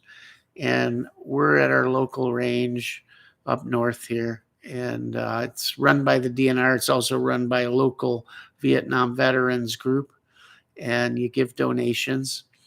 And we're there shooting a bunch of stuff. And a guy down a few slots has a Garand. And my son moseyed on down there. And I'm shooting. And he comes back, Dad. He's got a Garand. Watch, he's shooting it. And I said, oh, that's kind of neat. And he's down there, and he's just this little boy standing there with his hands folded, and he's watching this guy shoot. He's just enthralled. And my son comes back down by me, and this guy comes walking down. He says, hey, I noticed your son over there looking. Does he know what that is? I said, oh, he knows what that is. I said, that's his favorite gun. He says, well, I saw him watching. I figured. He said, would he want to shoot it? And I looked at him and I said, and he right away, my son spins around like, please, Dad, say yes. And I'm like, well, he's small, and it's your gun, and I'm sure it's worth a lot of money. And this, he said, no, seriously, he can shoot it and he can handle it. I saw him shooting this other stuff. He says he'll handle it, no problem. He's, can I, Dad? Can I? I said, sure. So he goes down there. And he rested it on a bag and everything. And he might have been 60 pounds soaking wet at that time. And he let that 30-06 rip. And He set the gun down neatly and everything. He turned around with a smile on his face you wouldn't believe. And normally, a gun that kicked him that hard, he would have got a little quiver in his lip, you know. But oh my God, you've never seen a kid so happy. And the guy says, "Well, shoot it again." And I said, "No, no, no, I'm not. No, I'm not doing that to you." I said, "I know how that is when people see you got a cool gun." He says, "No." He goes, "Trust me." He says, "The look on his face, it's worth every dime to me. Please let him shoot it." So he says, "I'm going to load up a whole clip for you." And I said, I was worried a little bit at first because he hadn't handled a big, heavy gun like that. And he's shooting it off the bags. He shot, I think, 6 rounds off the bags. And then the guy said, "Here, come on, come out." Here, rounds. And oh my God, a little boy's day like you would never imagine in your life.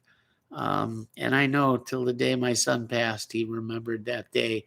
And I was finally able to get a grand, and he shot it and everything. And but none of it meant as much as what that guy did for him that day. And we went back and Papa, Papa, Papa, I got to shoot a grand, and it was this, and it was this year and that.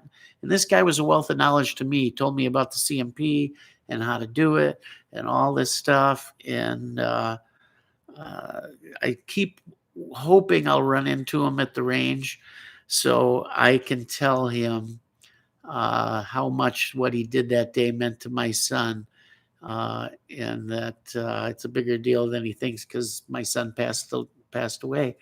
Um, you never know when you're going to literally affect someone's life like that, and it's a great story for me to tell. It's a great story for me to remember, and it's all because a guy looked away from the bench, saw a little kid standing there, and made that little kid's day. And I'll never forget it. And that's why I try to do stuff like that. So, you know, they may not be ammo mooches, they may not be whatever. Maybe just, hey, prove them wrong, right? But do something. It's just a cool thing. And it was an awesome day. God, I wish I could go back to that day. I'd give anything. But yeah, really, really cool. So sorry to bore you with it. It was cool. Um, I don't know what to tell you on that Norma brass other than just maybe that brass is off a little, or maybe the shell holder's off a little. I don't own any lead dies. I stick to nothing but RCBS. I really do. I've never had RCBS a problem with anything they make. And I know a lot of guys jump around and buy this and buy that and buy this. But when it comes to reloading equipment and stuff, you can't go wrong. They may be a little more than others. I tell you, they make nice stuff. Let's see. The size of the rim on the Norma doesn't seem on the leash holder given with 70. And yes, I had to add a piece of metal to further screw in the top of the tie to seat to the depth. Go get another set of dies. Something's wrong. Get another set of dies and shell holder. That shouldn't be. Um, Joe, I was same growing up. Rock started shooting at 3 with my dad. Even almost lost my eye. You'll shoot your eye out. Stoker, movie's going to be out any day now, right? On TV, we'll see it 800 times. It's never stopped me, never will. That's an awesome story. Thanks. That's what the gun world is to me, helping others. All right, I think I will be switching to RCBS. The RCBS dies I do have are outstanding. They are. You know what's funny is I got a bunch of RCBS dies from a friend of mine who got a whole bunch of reloading stuff at a estate sale and was going to dump it all because he didn't know what to do with it. And then he remembered me, and they're early ones from like the 70s probably. And the knurling is way rougher than it is now, and they chrome plated them back then, or at least it seems like they did. They're nowhere near as finished as nice as the ones they make today, or even in the 80s. You could tell that was when RCBS was probably getting going, or just maybe that's what the technology was then. But I just cleaned a set of 223-556 dies tonight in my ultrasonic cleaner, and man, they came out like brand new. They're so gorgeous. I admire the dies themselves. They're machined so nicely. And that's not to say they're the only ones out there. There's other good stuff, but my dad loaded with it, so I just went with it, and they've never failed me. Never. Um, da, da, da, da, da, da. Orion, I used to let some of the counter guys at my pistol range shoot my 357 reloads and 44 special 45 Colt, all fireball loads. They were all good kids. Well, fast forward about 30 years. Continued. Yeah. Let's see. So did we get caught up through all the questions here? I hope I miss anything. Or if any of you guys got any other questions, really, I'd like you to comment on that video I put out today as to what you'd like me to see do the accuracy testing. I'm going to grab probably 5 or 6 guns, see what's, I've got a pretty good idea, but I've never really compared them all head to head. And I don't know if I really have to, but ZPAP for sure. The only problem with the SAMs is getting a stock that I can get a cheek weld with an optic. There's nobody still, and I haven't found, nobody's given me advice that they've found anything to get a higher cheek weld or higher comb on a milled AK stock. Who makes one? I just haven't found a good one. And without rigging something up with some strap-on pad that I hate, I just can't get one where I can get a good cheek weld on. And to shoot accurately, you need to have a solid cheek weld where you're not worrying about your weld more than you are, or seeing right through the scope. You're worrying more about that than you are lining up your shot. So if any of you can help me there, that's the one thing that's why I want to do the NPAP. Man, that NPAP, I got the stock set up on that with the cheek riser. It just fits so perfect. And I could transfer it all over to the ZPAP and shoot that. So maybe we'll do that too. That may be the way to go. Maybe we'll just do one gun. That way we see what's what. Maybe I'll transfer temporarily the M4 stock adapter, tube, stock, optic mount, everything over to the NPAP and just shoot that. We'll see. I don't know. Awesome show, Rock. I'm off to bed. Store trip tomorrow. Have a great one. See, I can stay up late tonight because I'm basically stuck at home. Before you go, I want to show you one thing, Joe. Hold on one sec. I'm basically, what do you call it, quarantined because of my wife till my test comes in. And yeah, so sucks. Can't get out to the range, nothing. So kind of just wasted. Coincides with day off, so not a big deal. But frankly, I'd rather be at work than having nothing to do. But I wanted to show you guys, most of you know about my son and his passing, and we just got this. So he was in the National Guard, and I don't have his dog tags. I wish I did, but I don't. So I had these dog tags, this dog tag made. It didn't come with the chain. I had to get the chain separate.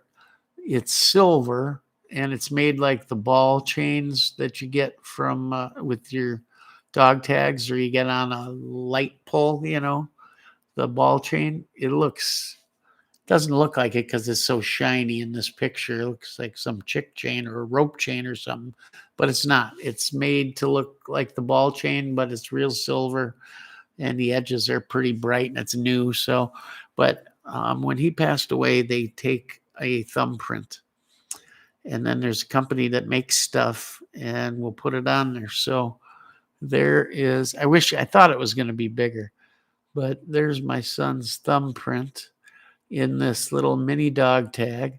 And the cool thing is they'll do it on a ring too. They wrap it around the ring.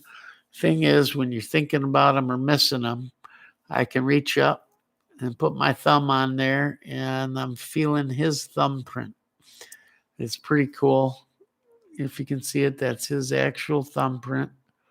And then a little saying on the back with the nickname I called him and all. Matter of fact, I haven't even looked at it. I can't remember exactly what it says. And the chain's too damn short, so I can't see it. I'm gonna have to get a longer chain. But I thought it's pretty cool.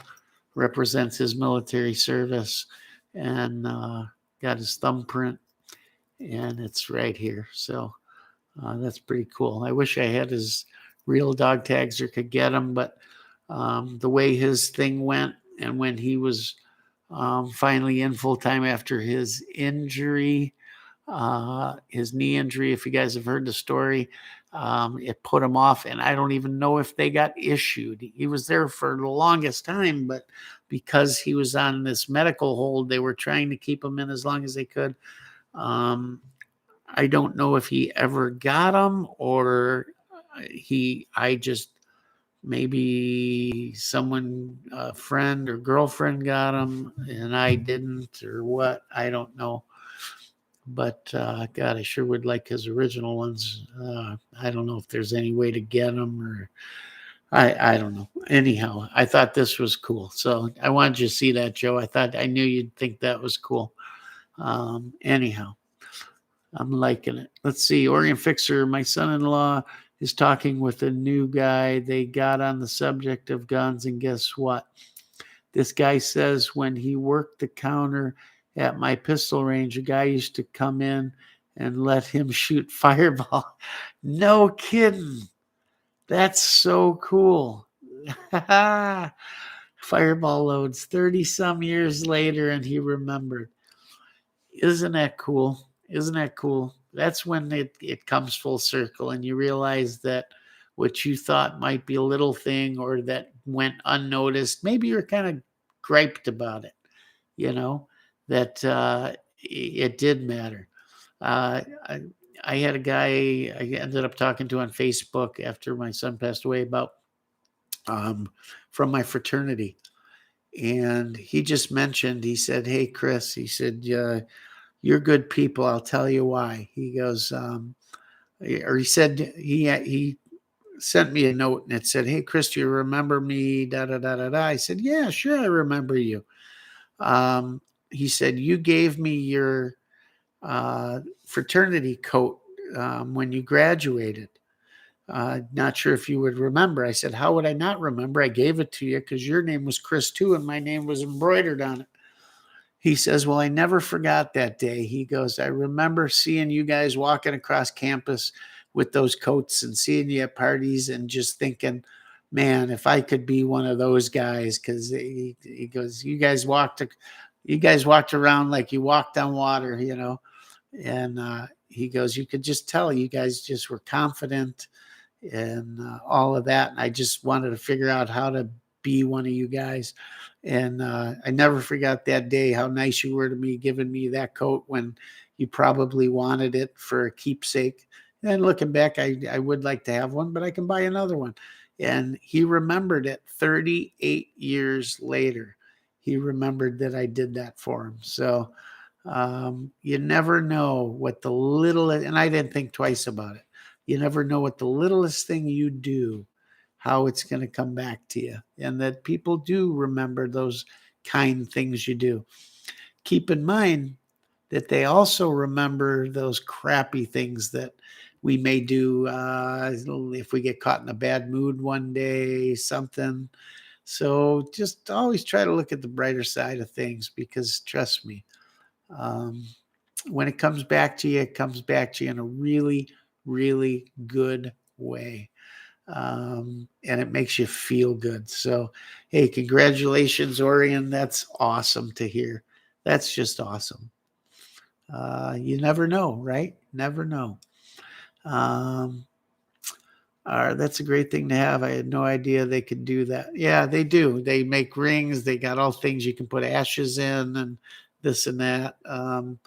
I just thought this was cool. I wish it was bigger. I wish it was full size. Maybe I could get somebody to make a full size one. That would be what I'd really like. And that'd be cool. But anyhow, guys, we've been going 2 hours and 10 minutes here. It seems like the questions have died off. I'm glad I could answer them for you. If you guys have any other questions, throw them in here quick. You are correct about that. Funny, my wife only seems to remember the crappy things. You know, women are good at that. I get it. They remember everything, right? And same holds true when you're thinking about your wife, your family members, whatever. Remember the good things, because sometimes it may seem like the bad things do outweigh the good, but at the end of the day, they don't.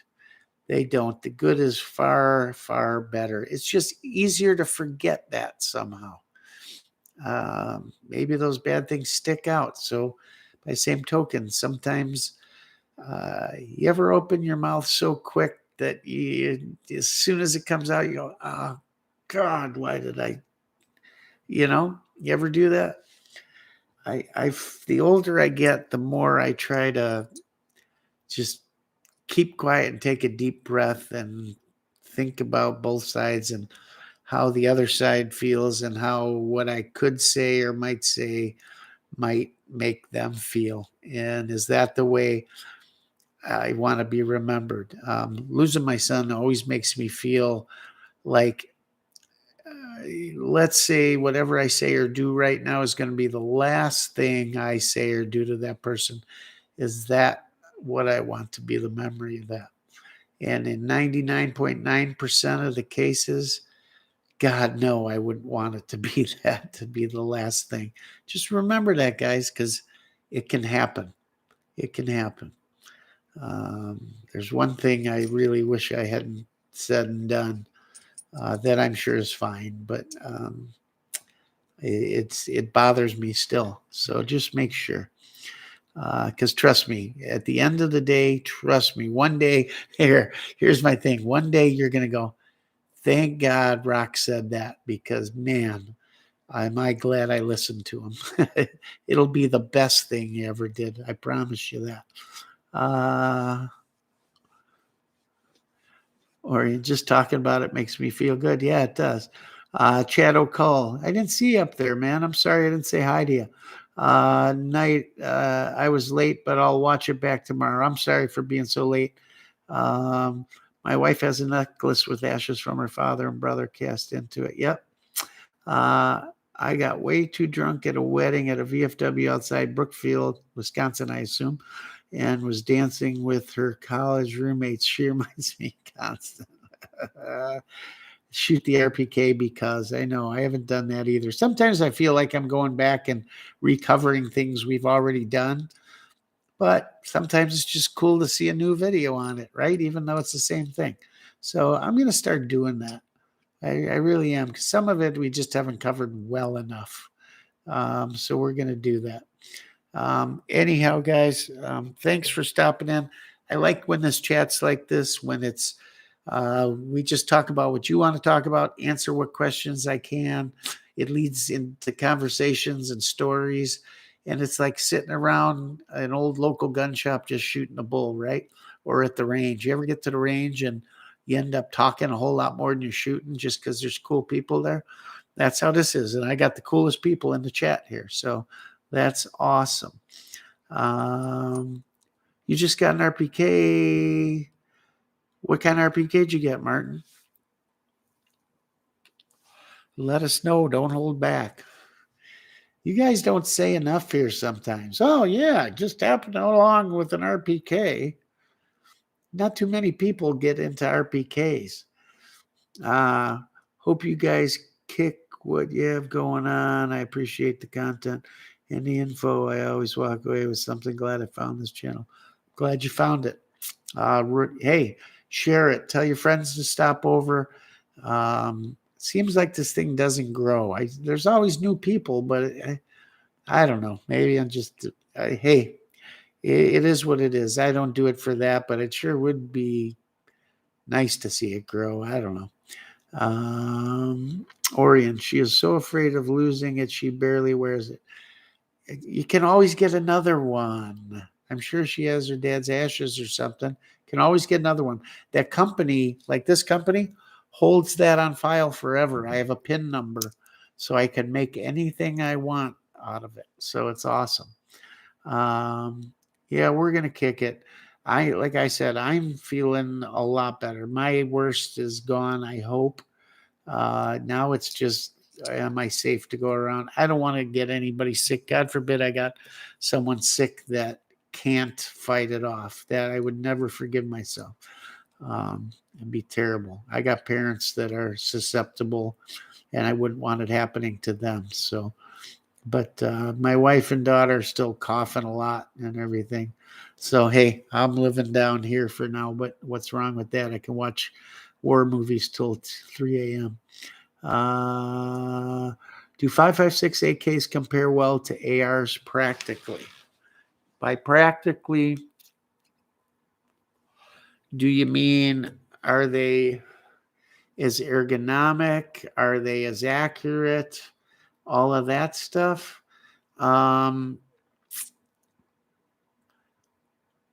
It's cool. Here, I'll put it in my son's words. When he shot that Sam 5, he said, wow. He goes, it's shooting an AK, but it's weird. He goes, it's so weird. There's no recoil. And he's right. You can hold that gun on target and shoot it a lot faster than a 7.62 AK. I just have to figure out the stock situation and the optic situation, because the milled stock is just not conducive with an optic. I think I would much rather have a 5.56 AK in a stamped version, because I could change it up more to my liking. And then it would be awesome. So yeah, it's kind of the best of both worlds. The ammo's everywhere. The SAM 5 works flawlessly. I haven't had one jam, one anything with any kind of ammo I've put through it. If you like running AKs, I assume it's like running a 5.45 AK from everything I've heard. And I've shot a couple, but not had much time more than a mag or two with a 5.45 AK. I know, believe it or not, the AK man of the universe doesn't own one. I never wanted to get into the whole nother round and mags and all of that. I guess I should, but what the heck. Will you be using the Horny 123 SSTs for hand loading tests? I want to really bad. That's the round that I would probably end up using for everyday plinking ammo. And hey, if it's accurate, all the better. But that's the round I want to use. But try finding it. I can't find it anywhere. It was sold out everywhere. I do think that Fred is going to come through for us on some of that. But I love that SST. I shoot a lot of that in my AR-10. In 150 grain, and it's nice. You have some, huh? How many rounds of it do you have? Not that beggars could be choosers. I'm just curious. And have you had it for a while, or did you find it somewhere? I want to get a 5.56 AK just because it shoots steel so well and save money on ammo. Yeah. Um, that's all I shoot through it is steel because it bends the crap out of the brass. And let me tell you something. It launches that brass, that gun, that SAM 5 launches that 5.56 steel case or brass farther than any gun I own. I bet it goes 45 feet. I kid you not. It just launches it, which tells me it's way overgassed. But maybe they do it for reliability. I don't know. Um, maybe it's higher pressures. I don't know, but it'd be a perfect candidate for an adjustable gas system. It's just a cool gun. It's light because the barrel's a thinner profile. It's just a cool gun. And hey, at the end of the day, eventually, I assume 223.556 is going to be cheaper, especially when Steelcase goes away. I think so. And hey, why not? If everything went to hell in a handbasket, at least you got one AK that shoots the round of this country that you can find in every garage, basement, closet, whatever, right? I have some Privy Partisan 123 grain full metal jacket and the SST I'll donate. Wow, awesome, dude. Where'd you get Privy Partisan 120? Are you saying Privy Partisan just the bullets? Or are you saying the rounds? I'd be curious on that. I didn't know. Well, I guess I knew Privy probably made it, just never looked at it. I have 160. I bought 2 boxes from Palmetto. Like, no kidding. They had it. Damn. I'm going to have to start looking because I think that's going to be, it's the only one. Nobody else makes it. Uh, the other bullet manufacturers, for the most part, don't make it. What's the other big bullet company besides Hornady? Damn it. I shot a lot of their stuff. Anyhow, they don't make it. Very few companies out there make that dedicated round that's 311 diameter as opposed to 308 and in that grain. So yeah, that's the perfect round, right? Um, that's what I got to do. Man, that would be awesome of you. And yeah, if you got it, I'll throw it in the testing for sure. I would love to. I wanted to test that round. I just can't get any. And Fred recommended these two and was nice enough to send it. So that's what we were going to test. But yeah, if you can get it here in time, I would love to do that. Shoot me an email or message me on Facebook. You can get my email by going, if you go on my channel on YouTube, it's in, I think it's the About tab or something. You'll see my email in there. You click on it and then it shows you the email. Send it to me and I'll get you an address or whatever you need. I'd certainly appreciate it. That's awesome. Awesome. Just the bullets for hand loading. Wow, Graf's had them. So Privy sells just their bullets too. See, I'm learning something. And a lot of you guys talk about Grafs. I never dealt with them. I either dealt locally or I think I told you guys a place in Wisconsin here called Recobs or Recubs. They're in the western part of the state. I forget the town.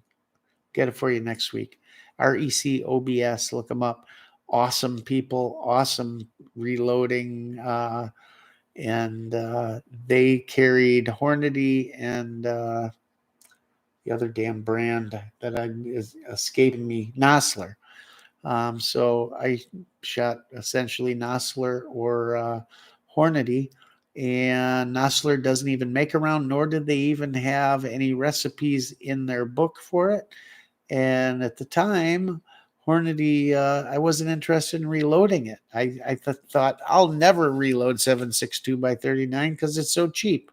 Well, now with brass case eventually going away, it was time to start looking, and Yeah, Hornady is the only one out there, I thought. And since I had Rec Hobbs that has everything, I never looked any further than them. Well, now I sold my business, so I don't get up there in that area anymore. Um, Although it's not that bad a drive, I should make the drive, but they've been really light on everything. At least on their website, I should call them, see if they have it in the store. For Yeah, for like one day, that's it, I'm sure. Uh, Sierra, well, see, oh no, these are Spear, these hot cores. I don't, I didn't look at Sierra. I don't know if they make it, but I doubt it. Yeah, email me. So go to my channel page on YouTube here, and let me look real quick just to see. So I'm to the right place here. I hope I'm not cutting you guys off here.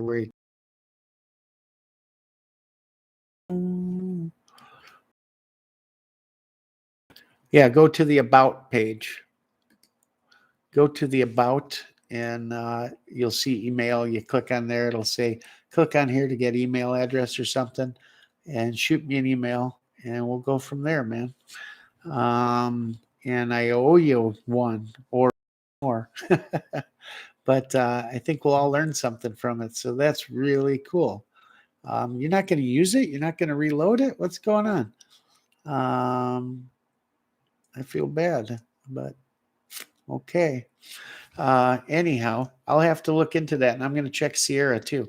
So, guys, I know there's 10 of you in here. I feel bad leaving you, but let's see. Do you only use the Circle 10 mags for the SAM 5, or do you have any others that fit? I don't have any others. I only use the Circle 10 mags. It came with the little one, whatever it was. Or no, wait, that one came with a 30 rounder, didn't it? I think it did. Or wait, was it a 20 rounder? I forget if it came with the smoke mag or the black mag. And then they had 30 round black ones and then 20 round or 30 round smoke ones. And guys were saying the smoke ones sometimes cracked as clear ones do. They start developing spider cracks, but I just thought they were cool.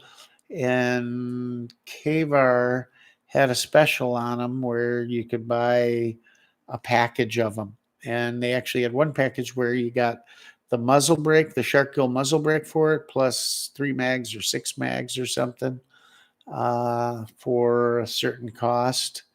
And I did that. So I ended up with 6 or 8 mags for it. And they were, well, they weren't cheap. They're right there with the other ones. Maybe, I think with those packages, they were a little cheaper. And they used to be hard to kind of get. And I just didn't want them to go away or be hard to get or expensive. So I figured, you know what, I'm just going to get a bunch of them. And you always get your money out of them, I guess. And they run flawlessly. They really do. I don't know of any others that fit. I have, I think, heard that guys have tried Galil mags, and maybe I don't know.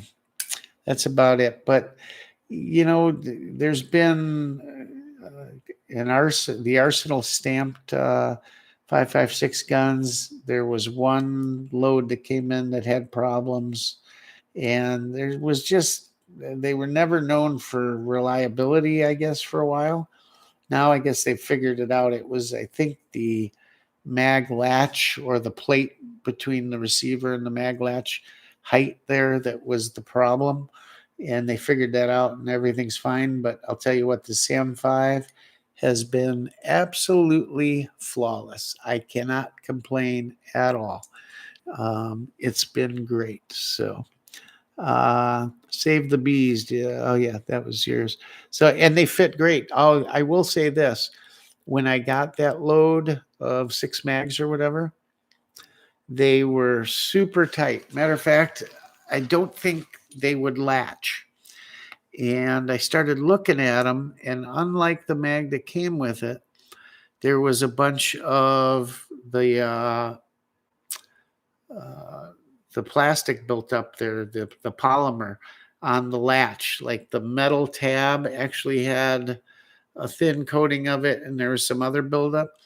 So I have a file that is like a one-way draw file that I actually got from CS Spec, who makes custom magazines. They made the custom steel mags for my Vepr 12, and I got that file from him for fitting those mags. And I used that just super light. I could have used sandpaper or anything, but super light to get all that polymer off of there. And once the polymer was off, I could get them in there, and it was kind of hard to get them to click. So I don't know if I showed a video on it, but there's a way to fit AK mags, and it's not what you think. That back side, if you're looking at the side of the mag, uh, the metal tab for the rear is here. The angle like this, there's like a 45 angle on the back of it. That's what you file to adjust. And you want to keep that angle. You don't want to change that angle this way or this way or this way. You want to keep that angle the same and just draw it and shorten it. But keep the same angle. Do not change it. Do not roll it over. Do not nothing. You want to keep the sharp edge, everything. And you do 1 or 2 strokes and refit it. And if you get it to click in, even with pressure, run that mag in and out 4 or 5 times, and you'll be happy you did, because all of a sudden now it's fitting with light to normal pressure. And had you not done that, you would have taken 2, 3 more strokes, and now the mag would have been loose. So realize they're going to break in just a hair, to leave them a hair tight. And after one range day, they're fitting perfect. I had to do that to each one of them, but all total, it probably took me 10 minutes to do 8 of them, and done. And they're great, great mags. So keep that in mind. If you order some and you have that problem and you're worried about doing them, just message me or come on here or whatever and say, hey, Chris, could you do a video on them? And I'll do a video and show you how to do it. Hold on one second. I got to fix something here. Okay. Let's see. Fred's back in here. Graff and Sons people, they were the only ones I could get 321 bullets for my 30-30 converts to 3240 for a customer. I made bullets for his 3240. I think I've come across them somewhere. I just never had the need to go anywhere else other than Recubs.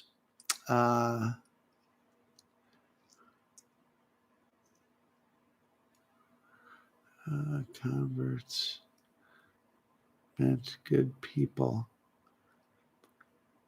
Oh, okay.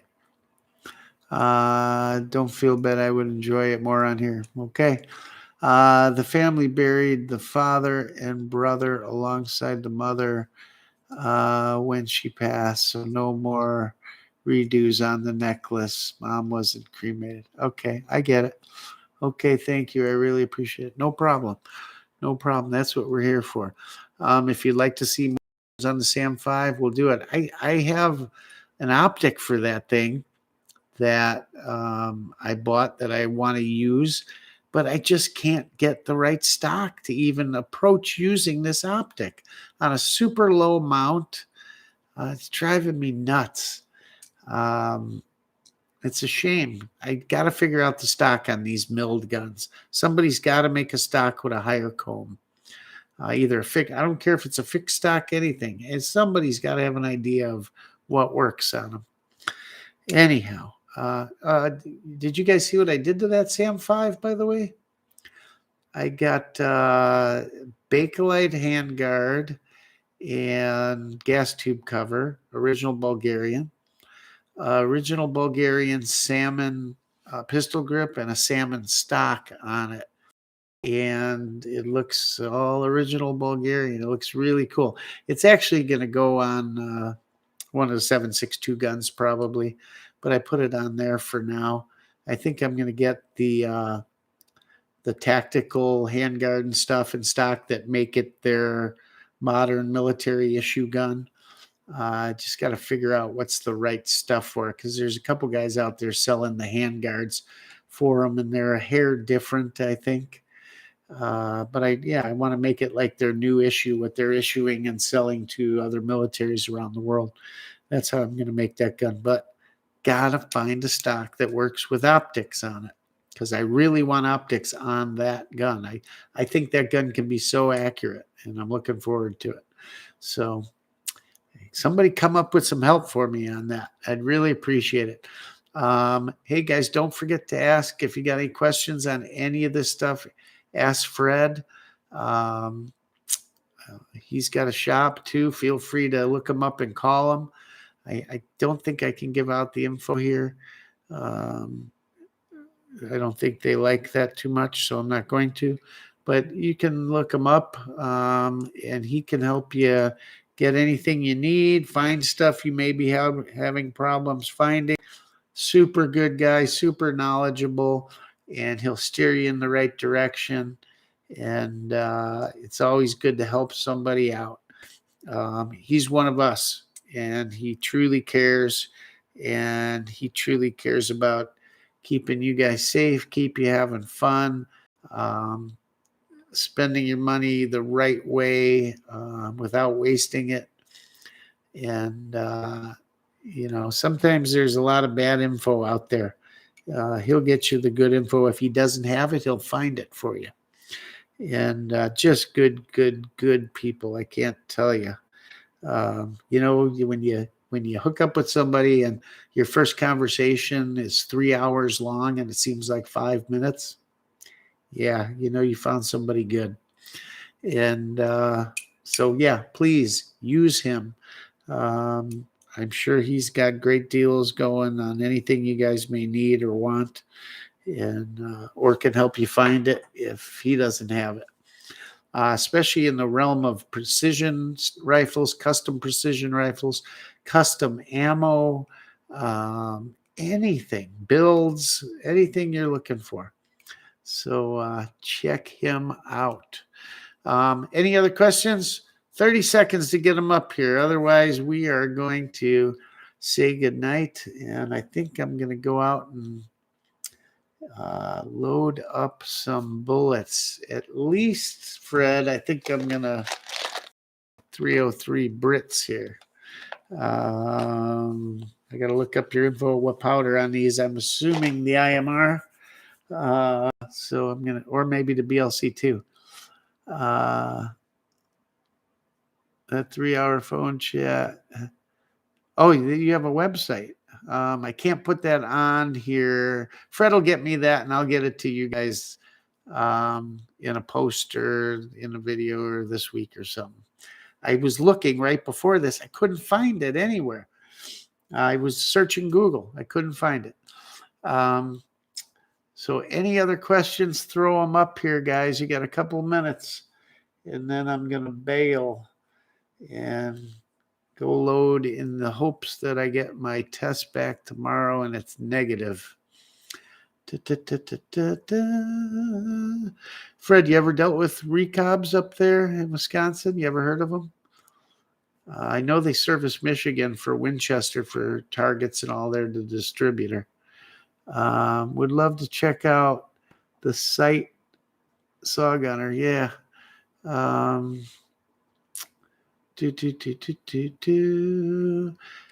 Text it to me, Fred, real quick, if you got your phone handy, and I'll see what I can do here. Stay on here for a little bit, and yeah, text it to me. We'll see what we can do. What else, guys? What else is cool out there? Trying to think, and not too many people with Veprs. I'm shocked. I know the Veprs went away before a lot of guys got in to grab them, but those are by far the greatest stuff out there. Was a good stream as usual. Get better. And thank you very much. I appreciate it. I appreciate it. What do you guys think about getting to that AK event near Eau Claire in August? I know a lot of guys from Illinois, a lot of guys seems from Wisconsin, Michigan. Might be kind of cool to get together and head up that way, meet up that way for a day or something. That would be really cool. I can't believe I never heard of it. That's crazy. Crazy. Orion's in. Orion's going to come shooting with me one of these days. He's going to meet up with me, and we're going to do the Illinois range, I think. Did you get your Vepr locally? I know I will be. No, my Veprs I bought, oh, God, a long time ago. But I got them straight from Kavar. I ordered them into a local FFL. Nobody stocked that stuff, it seemed. Nobody knew what they were. Guys, give me 1 second. I got to grab my phone to get this text so I can get you some info. Hold on. Don't go away. Stay there. Let's see what I can come up with here.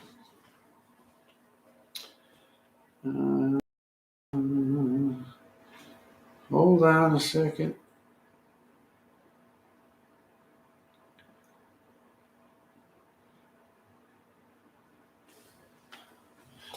Okay, let's see what we got here. Two.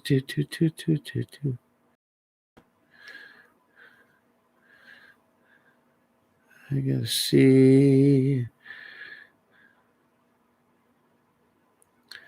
Why is it not showing it to me?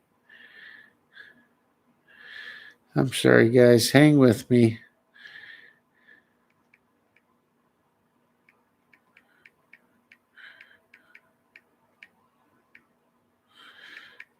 Sorry.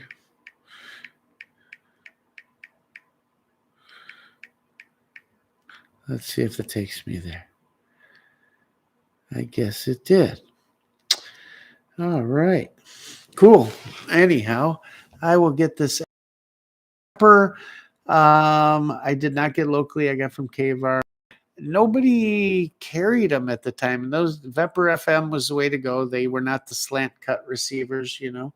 But if you guys want help on ammo, on anything custom or any regular stuff, go to his website is Pickering. Hold on, Pickering Custom Firearms and Ammo.com.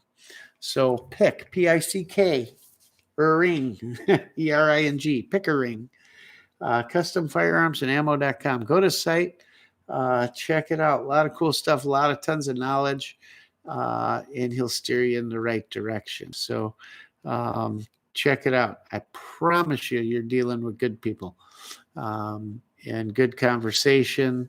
And one of the type of guy that is not there to sell you something. He's there to, steer you in the right direction and give you good advice.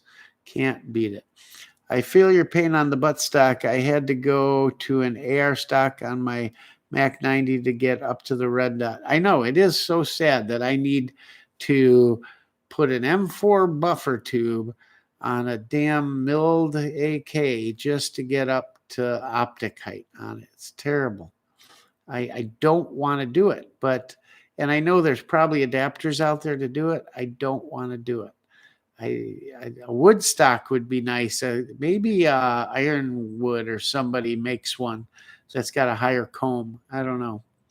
That would be cool. My old man and I just got into AKs winter, so I feel like I'm way late to the AK party. Don't feel that way. You probably feel that way in the fact that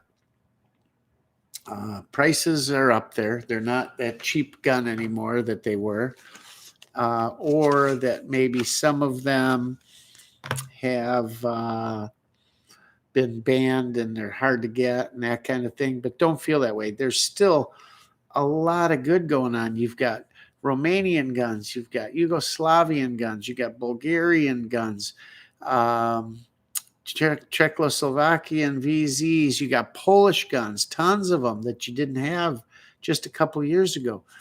And then the secondary market's still filled. There's Chinese and Russian and Vepers, which are Russian. There's all kinds of good stuff out there. Don't worry about it. Yeah, the prices are up. Yes, it's funny that AKs were the poor man's gun and ARs were the pricey thing, and now it's completely switched. The AKs are the nose and ear snobby gun, and ARs are 400, $500, all of that. Crazy how it's switched up. I wish it hadn't, because the guys like me and even the guys before me that were into it, when you were buying kits, you could buy Russian kits, any kind of kits you wanted, dirt cheap, under $100, $60 for a kit, and you could afford to screw one up while you were making it. It didn't matter, And now look at what kits go for. It's insane. Guys can't even afford to build them anymore. It used to be a hobby where you could whack out 3-4 in a weekend, and now it's just you, with the price of a kit, you're afraid to egg out a hole or something, so you send it to Two Rivers Arms to do it or something. Crazy, but don't feel like you're late to the party. There's still, think about it as compared to ARs or anything else. You can still get a Wasser. You can still get a ZPAP. All great guns. And plus the new American offerings out there. Good stuff. You can get in on it and have a blast. Learn the history. Learn how to operate something other than an AR. I've been doing AKs so long that I've been on an AR tear lately, just having fun with them, and you go back and forth. There's all kinds of stuff, no,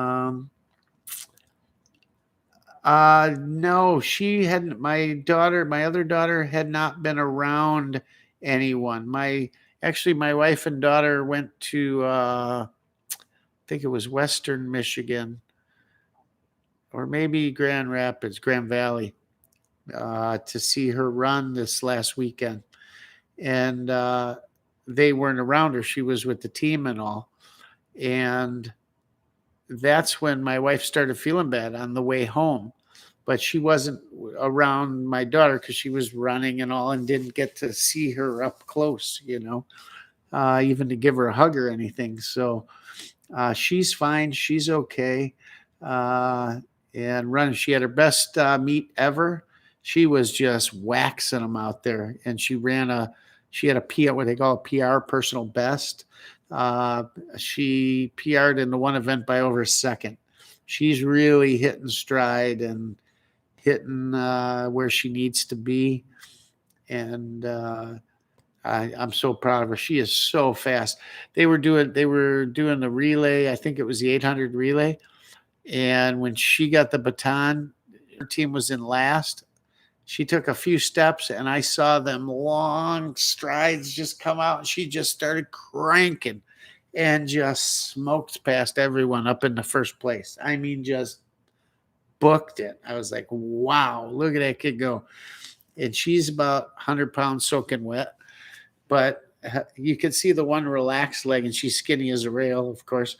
And then you see the one leg that's driving, and that leg, oh my God, muscle in that girl is unfriggin' believable.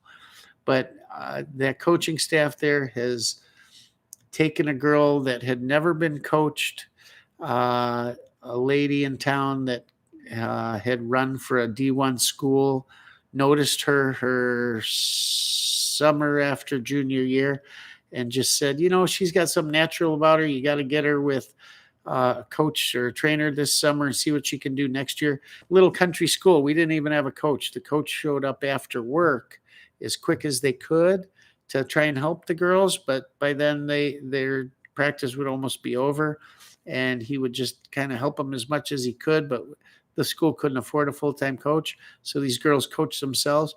So she went from a coachless team to running in the summer to having one of the coaches from the Bears football team. He played for the Bears back in the day. Coach her on a independent team and made the mini Olympic or the Junior Olympics her first year. And as I was walking out of the stadium, about 5 coaches all approached me, throwing me cards. We'd like to talk. We'd like to talk. We'd like to talk. And the next thing I know, she's running D1 track, and it's like a dream for her. It's awesome. And she redshirted because of COVID. She's got an extra year. And man, I can only imagine what that year is. If she can stay healthy, it's going to be an awesome year. And she does it just because she loves to do it. And she'd stay as long as she could if she could just keep running. Because what do you do with running after college? You don't, but she just loves it. And it's so fun to see her progress. So it's been fun. Let's see.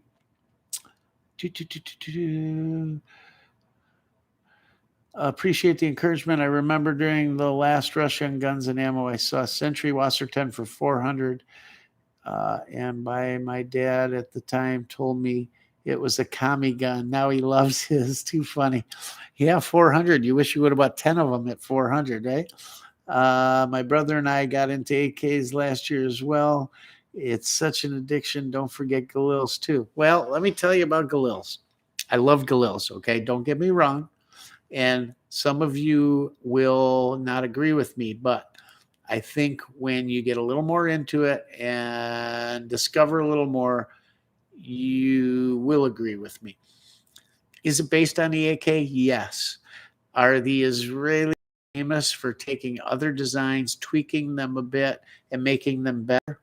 Like our whatever they were, F-16s, F-18s, whatever we gave them, they made them better. You know how? They put a rear view mirror in them. They could see what was going on behind them. Genius, right? For one little move like that. I don't know if that's true or not. I've heard it, but it's stuff like, it's ideas like that. However, I think you're selling the Galil way short when you consider it an AK. Yeah, it's got a few things similar, but it's a completely different gun and a great gun. Look at the dust cover on it. Look at the receiver. Look at all the different things. It's a great gun, but it's really not an AK variant. It really has very little in the end design to do with the AK. So consider it on its own. Consider it a cousin, but leave it on its own because it's that good a gun that it needs to be represented on its own. I don't own one. I would like an Ace. We'll see. I don't know. There's a lot of stuff out there, guys, I still need to get, but it's just money, money, money, man. Where does it stop, But grab here. If I learned one thing, first of all, if it's military surplus, and it's all of a sudden on the market, and you say, oh, there's a bunch of them, I'll wait. Don't wait, because once it's gone, and then the prices skyrocket. So first things first, military surplus that comes in that you want, grab it first. Then imports, grab them second, because they can go away at any time, as we've seen. So those two are the first you put on your list to grab. If you think you want one, ever think you want one, trust me, military surplus, once it goes away, the price shoots through the roof, and you'll wish you had bought way more than you did. So just grab it. Just grab it, regardless. And get all the accessories and the little things you think are nothing. Little stuff that was basically free or you couldn't give away back in the day now are big bucks. Things not even long ago, 10 years ago, 15 years ago. It's crazy. Grab it. If it's an import, grab it. They go away. Segas, dime a dozen, gone. And now look, and even 4 years ago, I could have bought an SGL for under $1,000.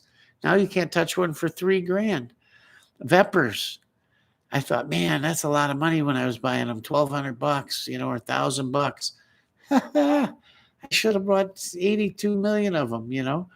Um, just buy them, guys. They go away.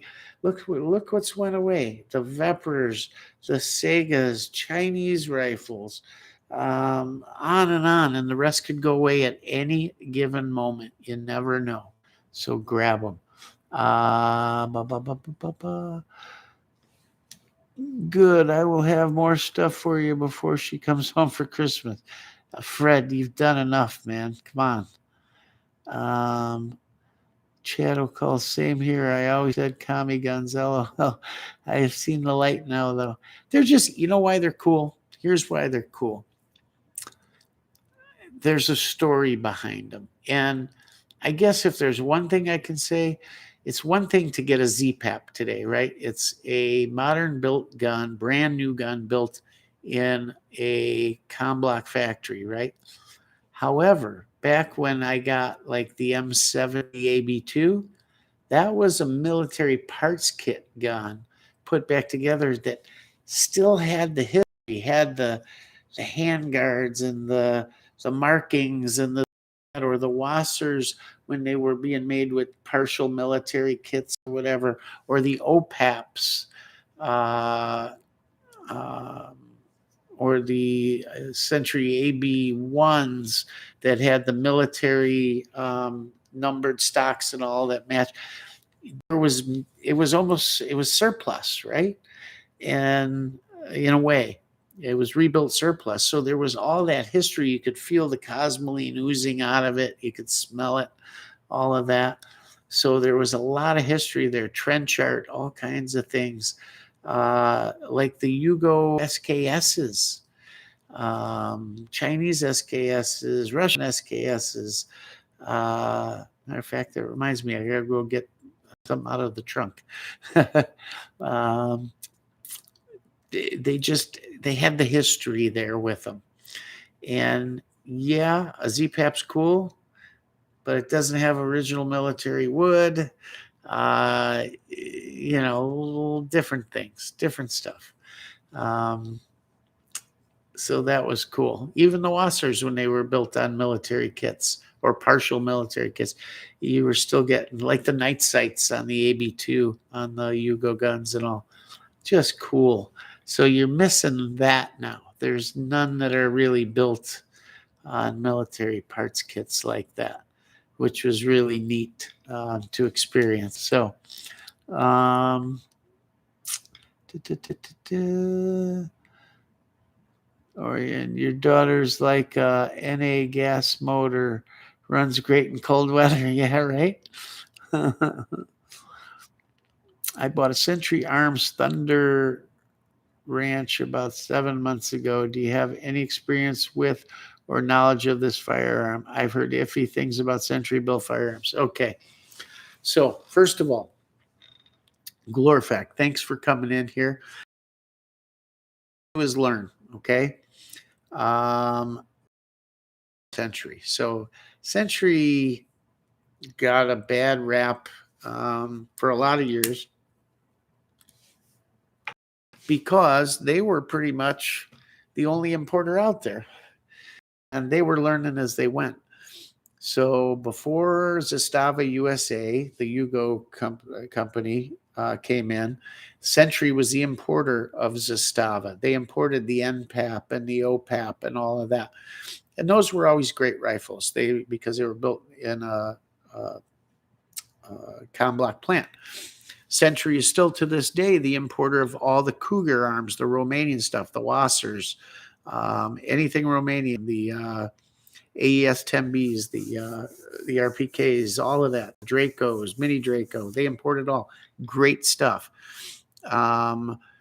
They do, however, open up the mag wells on some of that stuff because due to 922 compliance, they got to change wood, change this, and they got to open the mag wells. Well, early on, they'd open the mag wells too far or not enough, and mags would be loose or they wouldn't feed or whatever the case may be. They were learning as they went along, and they always referred to the guys working there as Century monkeys, right?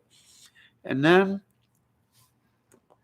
Century got the idea to start building their own guns, and they touted them as completely made in the USA, and they came out with a stamped gun and a milled gun.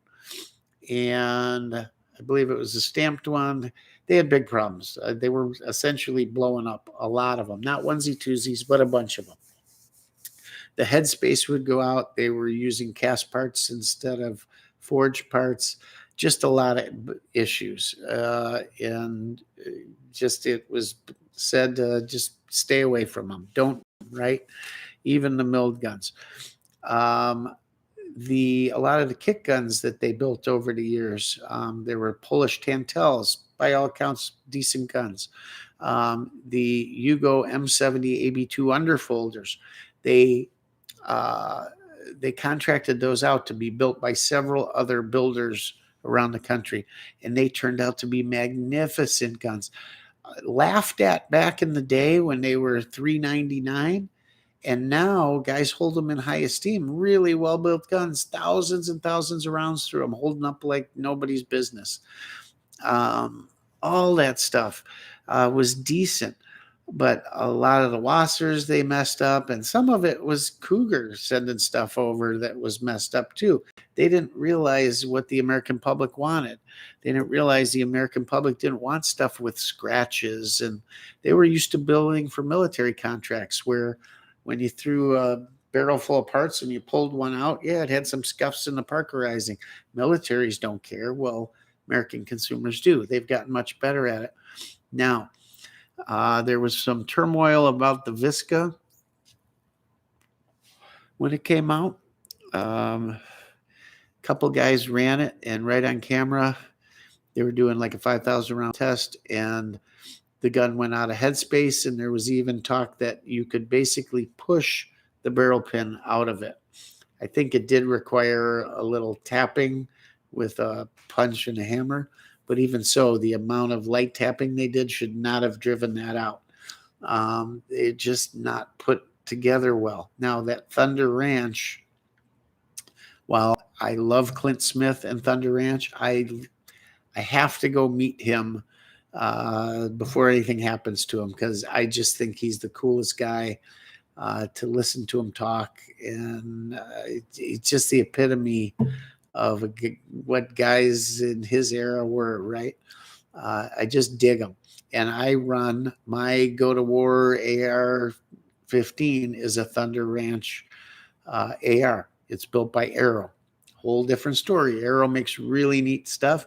I didn't buy it because of Clint Smith. I bought it because I ran M4E1 uppers and lowers anyways, and the Thunder Ranch version with the cutout magwell and the lack of a forward assist is what I like anyways. So it worked out perfect, and it's a cool logo and whatever. However, I have not heard much. I was surprised when I heard he put his name on one of those AKs. I've heard good and bad too. I'll do a little more digging. I think it's essentially a Visca though, and if it is, hey, no big deal, shoot it. I would maybe get yourself a set of headspace gauges and just check it every now and again. They might cost you $40. And check it now and again. But if I were you, I would get some other guns. Get an import. Get a Zastava. Get an Arsenal. Get a Cougar. Get a Polish gun. Or get all of them. If you like them, if you're having fun with it, as you can afford it, get more. If you're not sold on the Century Arms Thunder Ranch, shoot it for a while and then sell it and get something else. It's not you're not hearing about them blowing up anymore or anything like that. It might be a perfectly fine gun. But that being said, it's not an import. It's a gun built here by them. If you want the real deal, get the real deal. You'll be happy later when they go away. I promise you. And the gun, no doubt, will last longer for sure. So do that. Yeah, it is a Visca. So, yeah, I'm sure they've tightened things up. I'm sure it probably is fine. But if I were you, and if you like the platform and you wanted one of them, I would look at trading that for a factory built gun. Look at my website, look at some of the videos. Off the top of my head right now, I'd either buy an Arsenal, a Zastava, a Cougar, or one of the Polish rifles in no specific order there. Buy what you like, buy what you can afford. They're in all different price ranges there, and enjoy it. If you enjoy it, do that. You'll be much happier down the line. And let us know what you think. If you decide you're going to keep that Century and run it, let us know how it's running. Let us know how many rounds you got. Just comment in the videos. I read every comment on every video, and I try to comment back. So I even go back to the old videos. So comment all you want. I read them all. Man, I wish I could get a Sam 7 underfuller. I know I want one, and they are on their members only page, but they're in weird colors. I just want the black. Have you seen one in black? I want one bad. It finishes out my Sam collection. I would buy one. Well, I don't have the money now, but I would buy one real quick if I could get one, because I want the underfolder to finish it out. That would be awesome. And I can get one off their member only page because I am a very good customer. They know me by first name when I call. They know me by my phone number, I think, when it shows up.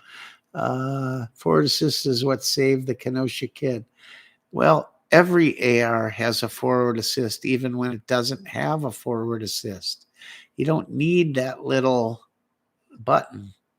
There's a dish-shaped cutout in the bolt carrier. You put your thumb in there and push forward. Boom. Every one of them's got it. And it didn't save them. All you had to do was rack it back again and jack another one in. Like Clint says, why would you ever want to jam something in that doesn't want to go in the first place? What happens when it jams and won't go all the way in? Now you're really screwed. Now he's dead for sure. Viking Outlaws here. Awesome. Russia just did a deal with India for 600,000 Kalashnikov AK-47 production in India. You know what that means? That means we may see some Indian AK-47s here. Wouldn't that be cool? India got the 203, I believe it is. Yeah, I wonder if that could happen. Interesting. Very interesting. I do like that Kalashnikov USA gun. That's interesting, because I am a full believer that that Kalashnikov concern has a lot to do with Kalashnikov USA. It may be that they had to run through 82 companies to get there, but I have a feeling that it's the real deal. I really do. I don't believe it's the original machinery and stuff, but it's certainly, I got a feeling it is. Is that what you're commenting on there, Viking Outlaw? Or are you commenting on that we may see some Indian AKs? Or do you agree that KUSA may be K concern? They put out a video on the U.S. Who put out a video on it? Kalashnikov concern? Yeah, I know. All they had to do was channel through 5, 6, 8, 12 companies around the world with different sources, and bang, here they are, right? That's all it is. We all know how it works. Anyhow, yeah, that's cool. It would be cool if they had the original tooling and all, but I bet they have very close copies of it. Yeah, I got a feeling it's the real deal, because you look at that gun, man, it's spot on. I mean, spot on. There is no difference. Look at the 9 millimeter gun. That's the gun, buddy. I'm waiting on the 104 soon. Yeah. Yep. Exactly. Cool stuff. A lot of cool stuff on the horizon. As upset as original AK lovers can be about what's happened to the price of our hobby and everything, man, there's still so many cool things happening, right? Where it was such a closely guarded secret before. And yeah, I still would love to go back to the days of all those kits, man. And God, I'd have a basement full of them right now. So that is kind of crappy. But hey, it's just, you know what? Times change. Eventually the supplies run out. Where else are you going to get them from? Uh, I guess, at some point there's got to be, I just don't know if they can cut up the kits and ship them in and do it all that cheap anymore. Um, and how often are they changing out guns? I don't know. I'm sure there's still some, hey, look at Modis and stuff. I don't see what anybody ever saw in a Modi. I don't know. PSA is coming back out with the 74 after fixing those issues. Yeah. And those, what were the issues? They were fairly minor, if I recall. Or was one major? I thought they were minor, what I was hearing about. Um, but yeah, it takes PSA, what, 4 or 5 iterations for to get it right. No, I'm kidding, but you got to, yeah, the firing pin. You got to give them credit. They put more guns in more Americans' hands at affordable, cheap prices than anybody else. And the more you make it mainstream, the longer we'll all be around with safes full of fun stuff. Because let's face it, we're all law abiding citizens that just love to have a good time. And the last thing any of us would ever do would be go out and hurt anybody. We just want to have our fun, be left alone, love our history, love collecting, love shooting. And that's what we're here about. And, protecting life and liberty as well. But never, ever would we, most of us would, if we found anything living, we'd scoop it up and put it outside rather than kill it. You know what I mean? PSA had some Romanian build kits recently. Hey, they got some Russian kits. They got Tula kits right now. Night, everyone. Good live stream tonight. Chris, give me a call for special instructions for the cast bullets. They are tack drivers. Plus, I got 110 grain mold dug out. This will help. Okay. I will give you a call tomorrow, Fred. Just let me know after what time is good, because I'm sure you're working tomorrow. I don't want to bug you. So give me a time and I'll give you a call. Unfortunately, they won't leave us alone. I know. That's all they want to do, right? The majority of everyone in here, we just want to be left alone. We don't want to tell you what to do. We don't want to be told what to do. We're not going to hurt anyone. We're no detriment to anyone. If anything, we're here to help when you're in trouble, right? That's all it is. But they don't see it that way. They don't see it that way. We don't supply guns to criminals. We don't help criminals. We're here to help. Uh, we'll never understand it, I guess, but they may never understand us. But maybe you change them one at a time. Maybe you show them how much fun it is, that they're not so scary and dangerous.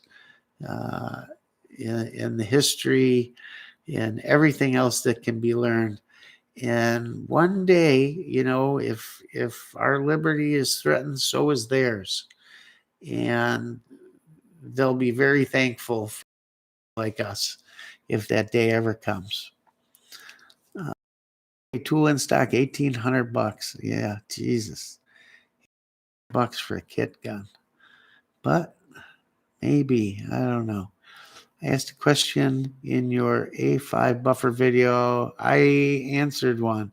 Would you be able to answer when you get a chance? Ask it right now. I'll answer you real quick. It's a complicated thing, that A5, a little bit. It's kind of hard to explain, but I'll explain it quick, Chris.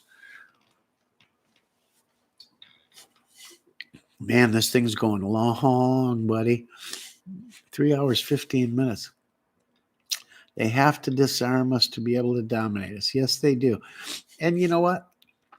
It's not other Americans, really. Or if it is, here, they know not what they do, some of them.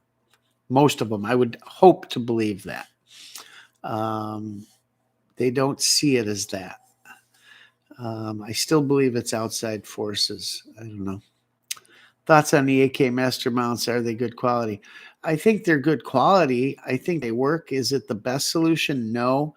I've thought about it for like my Yugo underfolder, if I wanted to leave it folded out and put a mount on it or something like that. But I don't know. Doesn't seem like, I don't know. I've heard good things about them. I've only heard maybe one bad thing.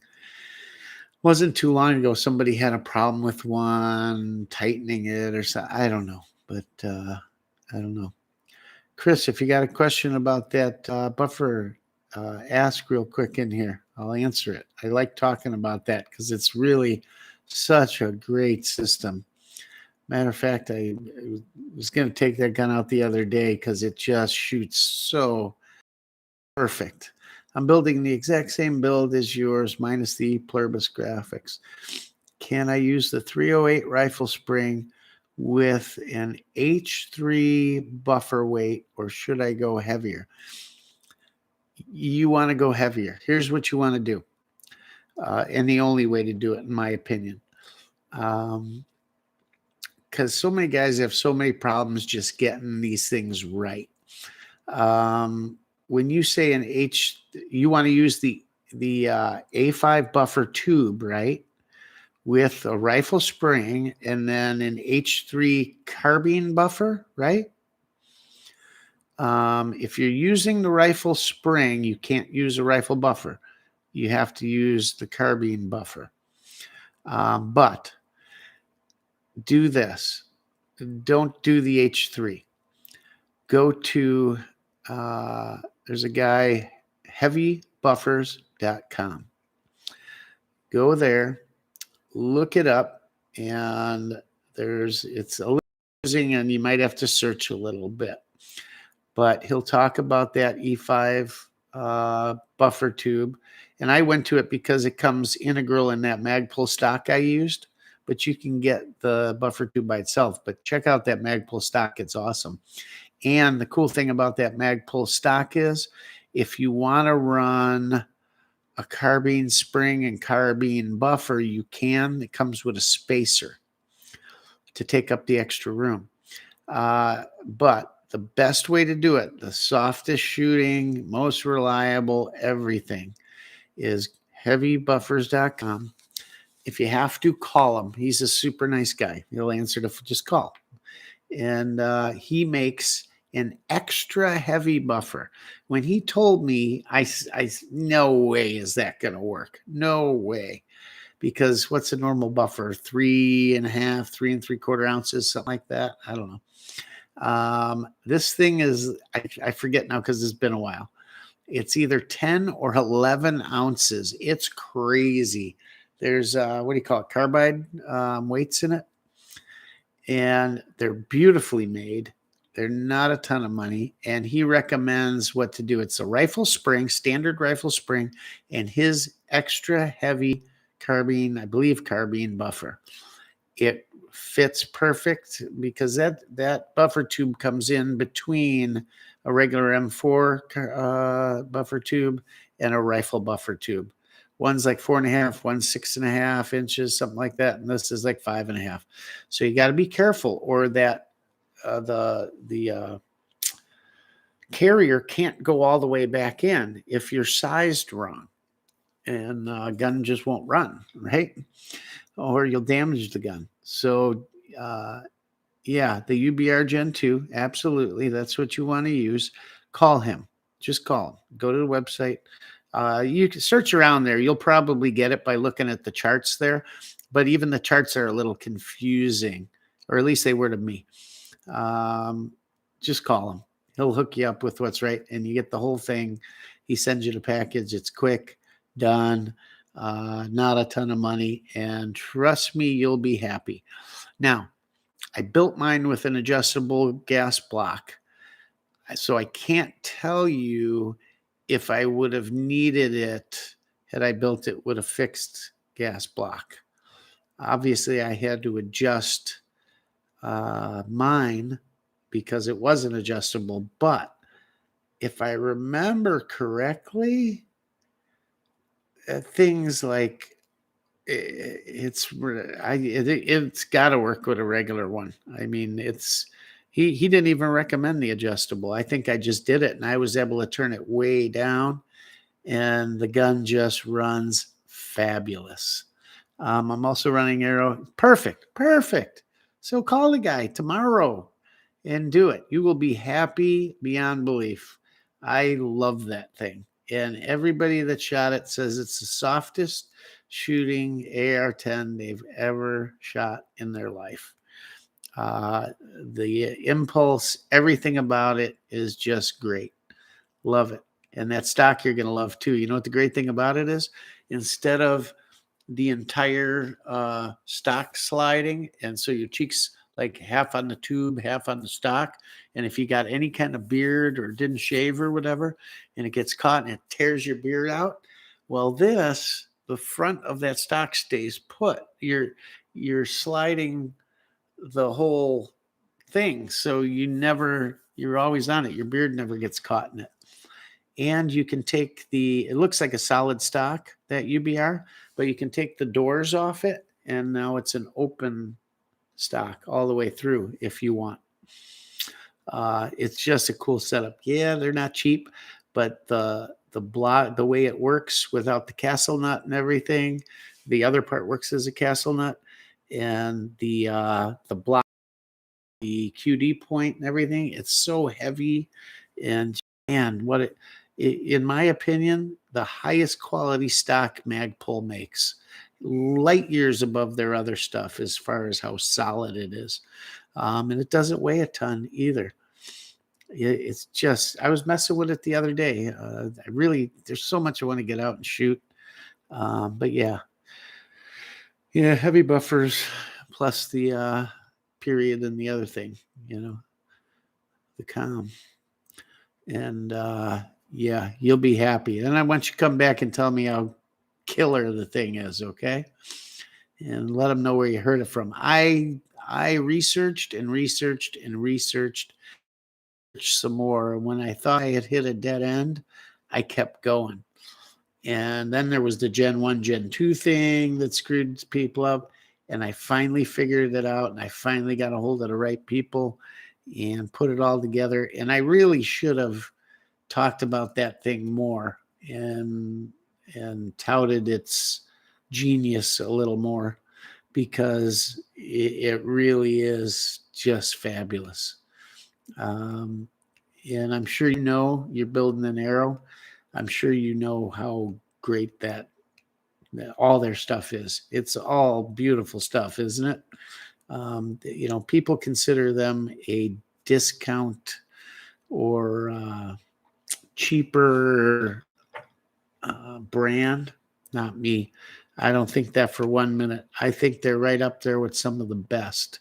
I've never had a single issue with one component from them, not one. And I've had issues with other companies, lots of them, where things were just machined wrong. I mean, outright wrong. Wouldn't fit. Like, how in the heck did you do this? Like a charging handle I had that wouldn't work, wouldn't fit in the gun. It wouldn't go over the gas key. I was like, how the heck? They drilled the hole off center or something in the end of it.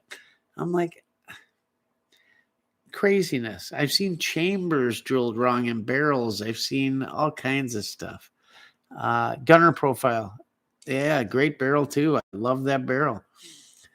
So you're building a duplicate almost.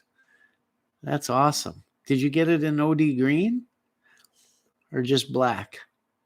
Can always send it out and have it done. Hell, you'll be able to send it to me pretty soon and do the Cerakoting. So you got their, how is their gas block? I have not had the chance to use their gas block. I always use the one brand, the best one out there. I can't remember off the top of my head. I'm terrible with names. It's in front of me and I'm thinking about that particular project. I got so much going on. $199 is cheap for that barrel. I think I got mine too, I think on sale for around there. That's a really nice barrel. Man, that thing's accurate. That's the gun I was talking about. If you were here earlier in the night, like 3 hours ago, I can't believe we're on this long. Where I said the best group I ever shot with that gun was using Wolf steel case 308 ammo through that gun. I shot 2 groups that I had to go, I had to like double check, like, am I looking? I mean, all touching, just magnificent groups out of steel case. Had I not had it on film, nobody would have ever believed me in a million years. Better than my reloads. That stuff just, I was amazed. Absolutely amazed. It's just a cool gun. And I built mine. What length barrel did you get? I built mine so it's almost like a battle carbine, sort of. I didn't want it to be a long distance gun. I wanted it to be an up close heavy thumper, kind of like some of those shorty FNs. I just thought it'd be really cool, I'm building the exact same parts as yours, waiting for my Rise armament trigger. That made a huge difference too. I did have a problem with one or maybe even 2 of my R434s where when, like, if I pull the charging handle back, it feels like the ow, I got a cramp in my leg sitting here so long. Ow, come on, go away. Where it feels like the disconnector has no spring movement to it. So as the carrier comes back, it almost feels like it pushes the trigger out. And like it's just way too stiff or there's not enough travel or something. And something else happened too. The other thing is just that trigger's so fast, the reset's so short. You can, in my AR-15, my 3 gun, I can, without trying, it almost just bumps itself. I can get 5 rounds like amazing. My son used to just look at me like, holy cow, there, Superman, what'd you just do? But incredible trigger for the money.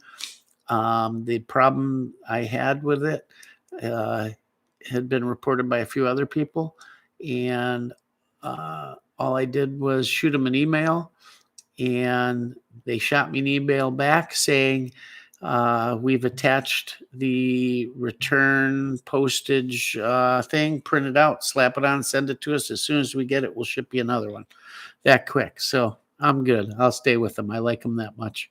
Other guys have said, oh, don't do it. It's this, or it's junk, or it's dangerous, or nah, not at all. It's fine. I just think they had an issue with 1 or 2 of them or whatever, a batch of them. But anybody that handles it that quick, fine, no problem. I like to trigger for the money. I haven't tried the cheapie, the 140. I've tried that 434. I thought they may have remarketed it for a while under a different number, but it works out great. Yeah, the 16-inch, it's just cool. It's just cool, shorty thumper. I mean, a pounder, right? A real gun. Yeah, it's cool. I can't wait to see yours, man. You're going to have to shoot some pictures, put them on my Facebook, something. Awesome. I bought my Sam 734 after watching your video and got the CNC brace based on your review. That's right, you did. That gun is awesome. Awesome. That brace is so nice. That brace can go on a ton of different things. How about that on a Galil? Would be cool, wouldn't it? Anyhow, all right, guys. I'm glad I answered that question for you. 3.5 hours. Nobody does a 3.5 hour live stream except crazy man me. Um, and I still want to do a little work in the shop tonight. Go goof around a little bit. Man, I'm excited for your 308 build. I really am. That gun, I just haven't given it enough airtime here. It's so cool. I got to do. I'm just gonna start doing videos and stuff that I thought. Oh, I brought them the gun. There's not interested in it, or they saw it. What else is there to bring? How about just shooting it, having fun at the range, showing it, cleaning it, doing whatever. Cool gun, cool gun. I did that Faxon muzzle brake on it too, that you can clock with the lock nut, and that thing is really cool too. I don't have it clocked exactly perfect, but that thing helps a ton too. And man, what a side blast! Just makes for just a badass gun. It's a shame I have such a crappy, cheap optic on it. I went with the cheapest Vortex 1x4 they make, not the Strike Eagle, but the basic shitbox one. And I have a 3x prism scope for that gun that I thought would be perfect because I built it as a sort of a carbine for up close and personal. So I thought that would be perfect. But I really want a 1x6 on there or something. But I really think I should put that 3 power on there and see how that works. That may be the best of both worlds. And yeah, I think I'm going to do that. Maybe I'll put that on there tonight. See how it all works out. Interesting gun. That's what I'm loading 150 grain SST Hornady bullets for, and develop a load for it with those. Of course, 168 grain match bullets would be great too, right? But hard to put that many in there, that much money in there, but why not? I've been looking at some of the Swamp Fox optics. They look promising. Swamp Fox, is that done by that, I guess by veterans or something, or is that another one? I like Primary Arms for the money. I really do. I like my Primary Arms 1x6 ACSS reticle scopes better than I do the Vortex Strike Eagles. They're just, for the money, hard to beat. Really hard to beat. What else would be cool on that thing would be a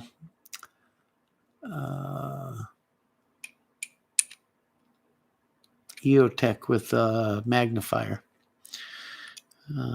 Might be kind of cool, but then again, why not just do, a 1x6 or something? It's probably same weight at the end of the day, but really kind of cool. Would like to Cerakote the scope and mount too eventually to match it, but cool gun. I got a Magpul bipod on there too now. That works great. Although I may get rid of that. It's kind of in the way. I may just go to an angled foregrip, get rid of the bipod on it. Just adds a lot of weight up there to a gun that's heavy already. I got 25 round PMags. Yeah, cool gun. After running ARs for so long, it's cool to go to an AR-10. You got them honking mags you're grabbing, Just a cool gun. 3x Primary Arms could be swapped with the 7.62 AK platform too. Well, they come two ways. So the reticle comes either 7.62 or 300 blackout, or 223, 5.56, and 308. So I bought one in 223 to use on the SAM 5 223 AK. But since I can't get a stock to get a good enough cheek weld, I thought, why not just move it over to the AR-10 308? Be perfect, right? So I think that's what I'll do. I can't find the locking thing for the muzzle brake. I can find the FAXON muzzle brake, but none that come with the locking device. So I'll do a quick video on it for you. It's a muzzle brake, and it's got a knurled part to it, and it screws on, and then you just adjust, how much, where it's going to tighten. You hold it straight. You screw it all on, the whole unit, the knurled part and that.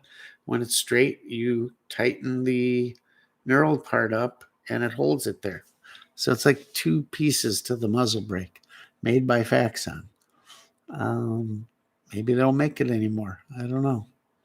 Found it on a local shop shelf. Or no, I ordered that from Primary Arms, I think, with the barrel.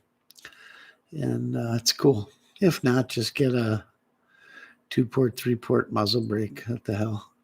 Flash hider. And you will be happy. All right. That is about it, guys. I got to say goodnight because people are just going to think I'm nuts, going on and on and on and not stopping. So enjoy it. Boy, I wish you had a channel so you could shoot some video. If you email me, Chris, I'll get you other way to contact me, and we can talk, or you can send me some video or something, because I'd really like to check out your 308. It's just a gun I haven't paid enough attention to, and haven't even shot enough, nowhere near shot enough. So, man, you guys all had good stuff tonight, and you're all making me think of all these other guns that I just haven't put enough time into. As a reviewer, you jump and jump and jump and jump and jump, and you don't end up being able to put in the time you'd like on some of these projects, just enjoying them after you spend all the time researching them and all. So, 5 times tonight, you guys brought up 5 different guns that I go, God, I really want to go out and just shoot that, spend the day shooting it, and learning and whatever. So anyhow, Orient Fixer, we don't think you're nuts. We know you're nuts. So are you. You're still here. So don't give me that. You've been here since before I got here. You were already, I looked half an hour before this started, and you were on here gabbing with Joe. So I don't want to hear it that I'm the nuts one. All I know is my coffee is still warm thanks to Yeti. So what the hell? That means I can stay longer, I guess? I don't know. The only thing I feel bad about is smoking while I'm doing this. There could be young children I'm poorly influencing. Oh, well, what the hell? I'm sure they were poorly influenced long before they got to me. Anyhow, did you say... Yeah, so you go to my channel on YouTube, go to the Rockford Ordnance channel, my page, and then go to About, and it'll drop down, like, it says something like, want to email me or something. You click on it, and then it shows you my email address. The email address is spelled, it's the same as the channel, but it's 1 letter difference. So the name of the channel is Rockford Ordnance. So Ordnance, meaning guns, bullets, weapons, is ORDNANCE. Well, when I did the email address, I don't know if it was me or my son or who, but they typed it like a village ordinance, ORDIN. I got to think, ORDINANCE. So it's got the I in there. Kind of confusing, but I don't usually give out the email anyway, so I'm just letting you know. But yeah, you'll be like, wait a minute. So if I tell just people Rockford Ordnance, they'll look on here and see, oh, look, ORDNANCE, the email will never get to me. Although I do have email too. but I never check it because it's linked to the YouTube account and I can't change it. Or I would have changed it a long time ago. At least I haven't been able to figure out how. So anyhow, yeah. Pot and the kettle, yeah.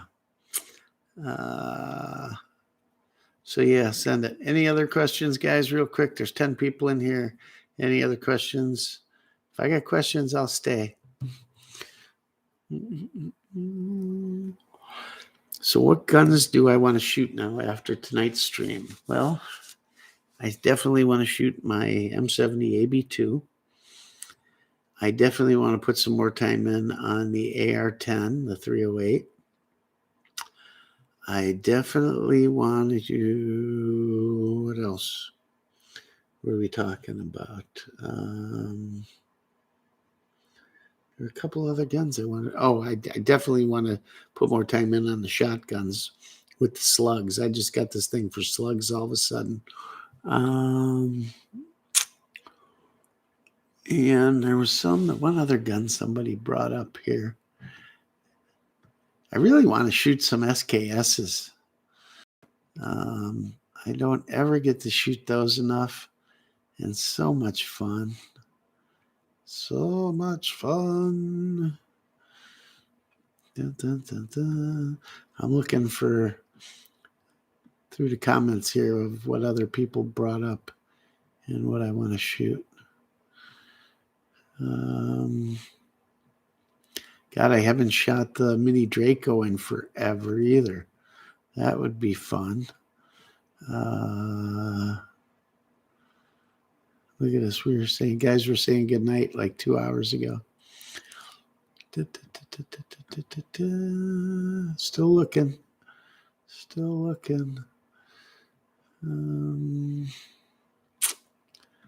I don't know. Oh, my RPKs. I want to pull those out and shoot them a bunch.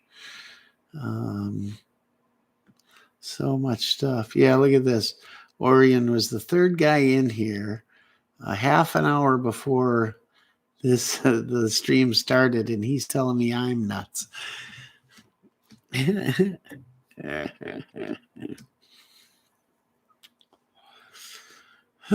Sam 5. I want to shoot the Sam 5 with an optic, and I just can't get the stock to do it right. Gotta have OPSEC. Yeah, if that's OPSEC, I don't know. I don't rely on OPSEC. I rely on alarm systems and ginormous vault locks and doors. And yeah, if they can get it, they can have it. They ain't getting it. And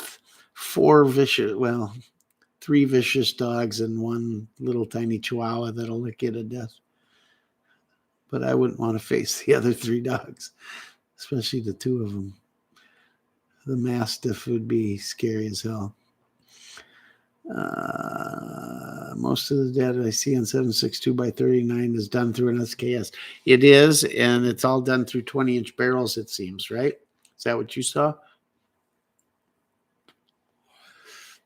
Sam 7K, yeah, I shoot that a lot. But I haven't done, on the shorty ARs, I was doing some longer distance, like 100 yards plus, and hitting it no problem. On that Sam 7, I just haven't taken it out really to any distance, and I should. Take all your guns, 1 round. Oh, the Mosins. The Mosins I want to shoot. That's what it is. I want to take the Mosins out, and I've never really. There's a couple of them, the 9130s, that a buddy of mine one day, he wanted to shoot it. I said, pick one, take it to the range with us. He could not hit. He was hitting targets at 25. Once he got past 25, he couldn't even get it on paper. And I was busy doing other stuff. I really couldn't help him. And I keep thinking, is that gun that far off, or was he just off? I can't see it being off like that. I don't know. But I really want to see what those guns can do. It's been so long, I don't even remember. But you can't do 1 round each. You just can't. What I got to do, my problem is I load up to go to the range, and I bring 10 guns. And none of them get the attention paid to them that they should have. I should bring one rifle or two rifles in the same class when I go and enjoy myself, you know? What's funny is I feel a guy almost needs to buy a chronograph the same time you buy a press.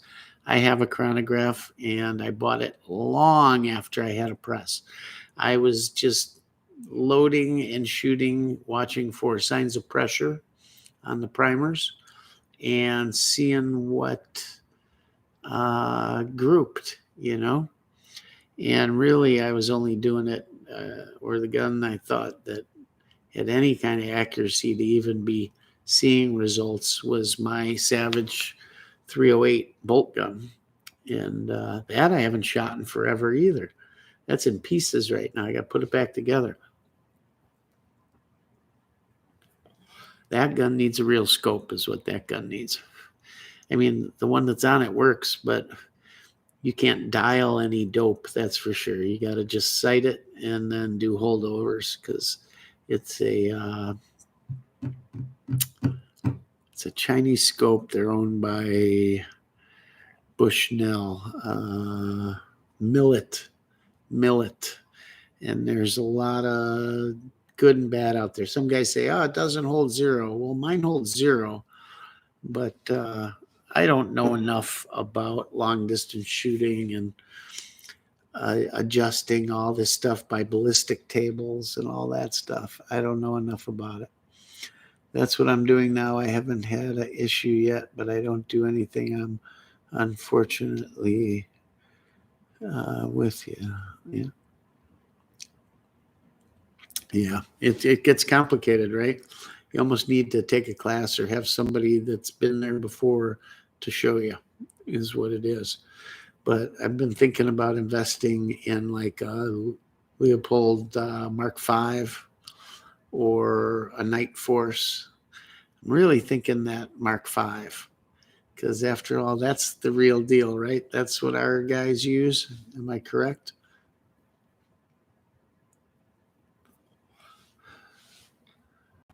With the fiberglass stock I'm thinking about picking up, but I know nothing about SKS rifles. So if it's an SKS with a sort of orange colored, kind of like a Bakelite colored stock, those were jungle stocks, I guess they called them. And most didn't come with it. There were tons of them in the aftermarket, and guys put them on and said, "Oh, look, I got an original jungle carbine," or whatever. And I don't know enough either to know if some were originals or not, but my Chinese SKS, look at my video on them. I show all three of them and I shoot them. And my Chinese is mint, and I mean mint. It's got the typical yellow Chinese wood and the spike bayonet, and it's absolutely mint. As is my Russian. My Russian was either new or refurb. Came in a not your typical, Milser plain old box. It came in. It was marketed as from Russia. It's got the big Russian star on it and the Russian flag, and it says SKS. The box is really cool, and it came with all the stuff. Whoever the importer was really marketing it. And the wood is original, that deep reddish burgundy, original Russian shellac that some say they used pine pitch or pine pitch tar that they got out of the chimneys of some of the factories to give it the color. And it's truly that. When you talk about red Russian shellac, this is it. It's not made up. It's not colored. It's not done later. It was how real Russian red AK wood was. Some was orangey, but early examples from the 40s through the early 50s were that, and Tula, I believe, was the only plant that had that red wood too, because supposedly they used this certain type of pine pitch that gave it that red color, almost black red. God, it's beautiful. Look at the video. It does it some justice, but I hadn't wiped off the fingerprints. So you see a lot of fingerprints on it. But when it's wiped down, God, it's the most pretty color wood you will ever see. In my opinion, I forgot how pretty that Russian uh, SKS was. And then I did a video of bringing my Yugo SKS back from Bubba. So back in the day, my Yugo SKS, this was less than 15 years ago. It was probably the third after the Mosins. I got my Wasser, then I got my Yugo M70 AB2. Then I think I got that SKS Yugo. It was right in there, or maybe it was before the. No, it was. Yeah, it was before the AKs, I think. Anyhow, it wasn't tactical enough for me, so I put the full Tapco setup with the M4 collapsible stock, the polymer stock that kept the blade bayonet, a different top cover, the whole 9 yards. You could mount a scout style scope to it. And I thought it was cooler than hell, although it was long as hell. And I kept it that way for the longest time until I had been collecting enough years, whatever that was, 5, 10, 15 years. And I always keep all my extra parts. And I looked at that beautiful Russian Yugo wood, and all it needed was some boiled linseed oil. And I looked at it. I said, why do I have this garbage on there? And I put it all back. And thank God it's so pretty. You'll see all three of them in one video. But I did a video also on that Yugo one, unbubbifying it. And I'm playing the part of Bubba in the video. It's kind of funny. If I can be funny, that's what it is. If you guys saw the real me when I'm laughing and joking and goofing around, I'm a whack job. I am pretty goddamn funny, I guess. At least most people laugh their ass off. But for whatever reason, I'm a little more serious on here, I guess. I don't know. Let's see. Local gun store has a chain. Oh, we talked about that. To know on the SKS rifles. The Chinese came one of two ways. They either came with the wood or that fiberglass, but I think in most cases that fiberglass stock was aftermarket on the Chinese. If it's got a fiberglass stock, it's Chinese, especially if it's that reddish orange Bakelite looking stuff. I was lucky to get a Yugo SKS for $179 back in 05 from Turner's. Came with notches in the stock, probably kill shots. So yeah, so let's see, 05, that's what, 16 years ago. That's about when I bought mine, and they were available two ways. They were issued and unissued, and mine was unissued. The thing is mint perfection. It was in the Cosmoline, not redone, just not fired. I mean, the thing's gorgeous. A good match for the Chinese finish is amber shellac. You mean the Chinese finish on the SKSs? They had, like their AKs, they had that yellow finish on their wood. Their wood always looked yellow, or they did have that Chinese orange too. Yeah, I use amber for everything when I'm redoing. Look at all my videos redoing Wasser wood, my RPK wood, any of them. And I use amber shellac for everything, and I tint it from there. Yeah, and when you see my Mosin videos, I'm going to do a video real quick when I'm done here on one of the Mosins, and you'll see it. I actually, when you see this Mosin, I tinted the shellac with, I kid you not, Kool-Aid. So back in the day, you can still do it if you find the right stuff. Maybe now you can't because it was going out then, but everybody used RIT dye, RIT fabric dye, and then they changed the formula. But you could still get it if you ordered it from certain places, the powder. And now it may be completely gone, but you could use food coloring. You could use, and when I say Kool-Aid, not the stuff with the sugar, the little packets that were just the flavor and you added the sugar. Well, that packet was mostly dye, and I would add little by little that and iodine. I've got some kind of secret recipes I use for certain stuff because for a while I was doing it on the side for people. They'd see my stuff and ask me to do it in this color, this color. I want Chinese, I want Russian, I want this, and I had worked up different things. So many drops of this, so many drops of that, and these came out really nice. Matter of fact, in a few minutes, I'm going to run up there and do a quick video on a couple Mosins. It won't take me long, and I'll drop it. You guys will have it in the morning or early afternoon.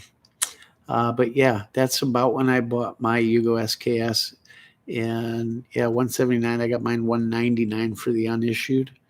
And cool gun, the blade bayonet and everything.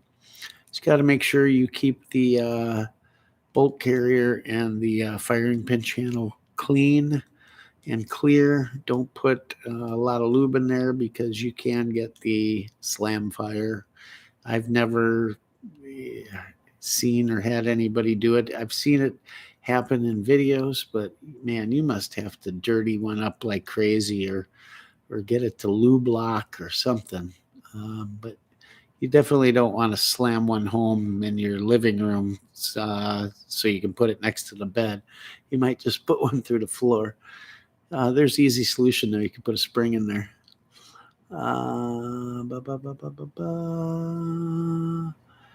And the AK. Yep. All right, guys. That's about it. I will let you all go. Check out, look for my email address if you need it there. Yeah, tonight was good. You came up with some good ideas for more videos, kind of on the same stuff, just digging a little deeper. You guys are obviously interested in some of these, and there's so many new people that are coming in and watching my old videos that, they got shelf life. So it's cool that you guys are in there. And yeah, I'm interested in what you guys do too. It's not a one-way street. And it's kind of feels good that somebody wanted to copy my build on my 308. And by no means do I mean that with disrespect. I'm kind of taken back that somebody would want to do it the way I did it. So that's cool. I hope yours works out as well as mine did. I think you'll love it, and I can't wait to hear from you and see what you think. Have you built another one in the past that you can compare it to, or shot one that you can compare it to?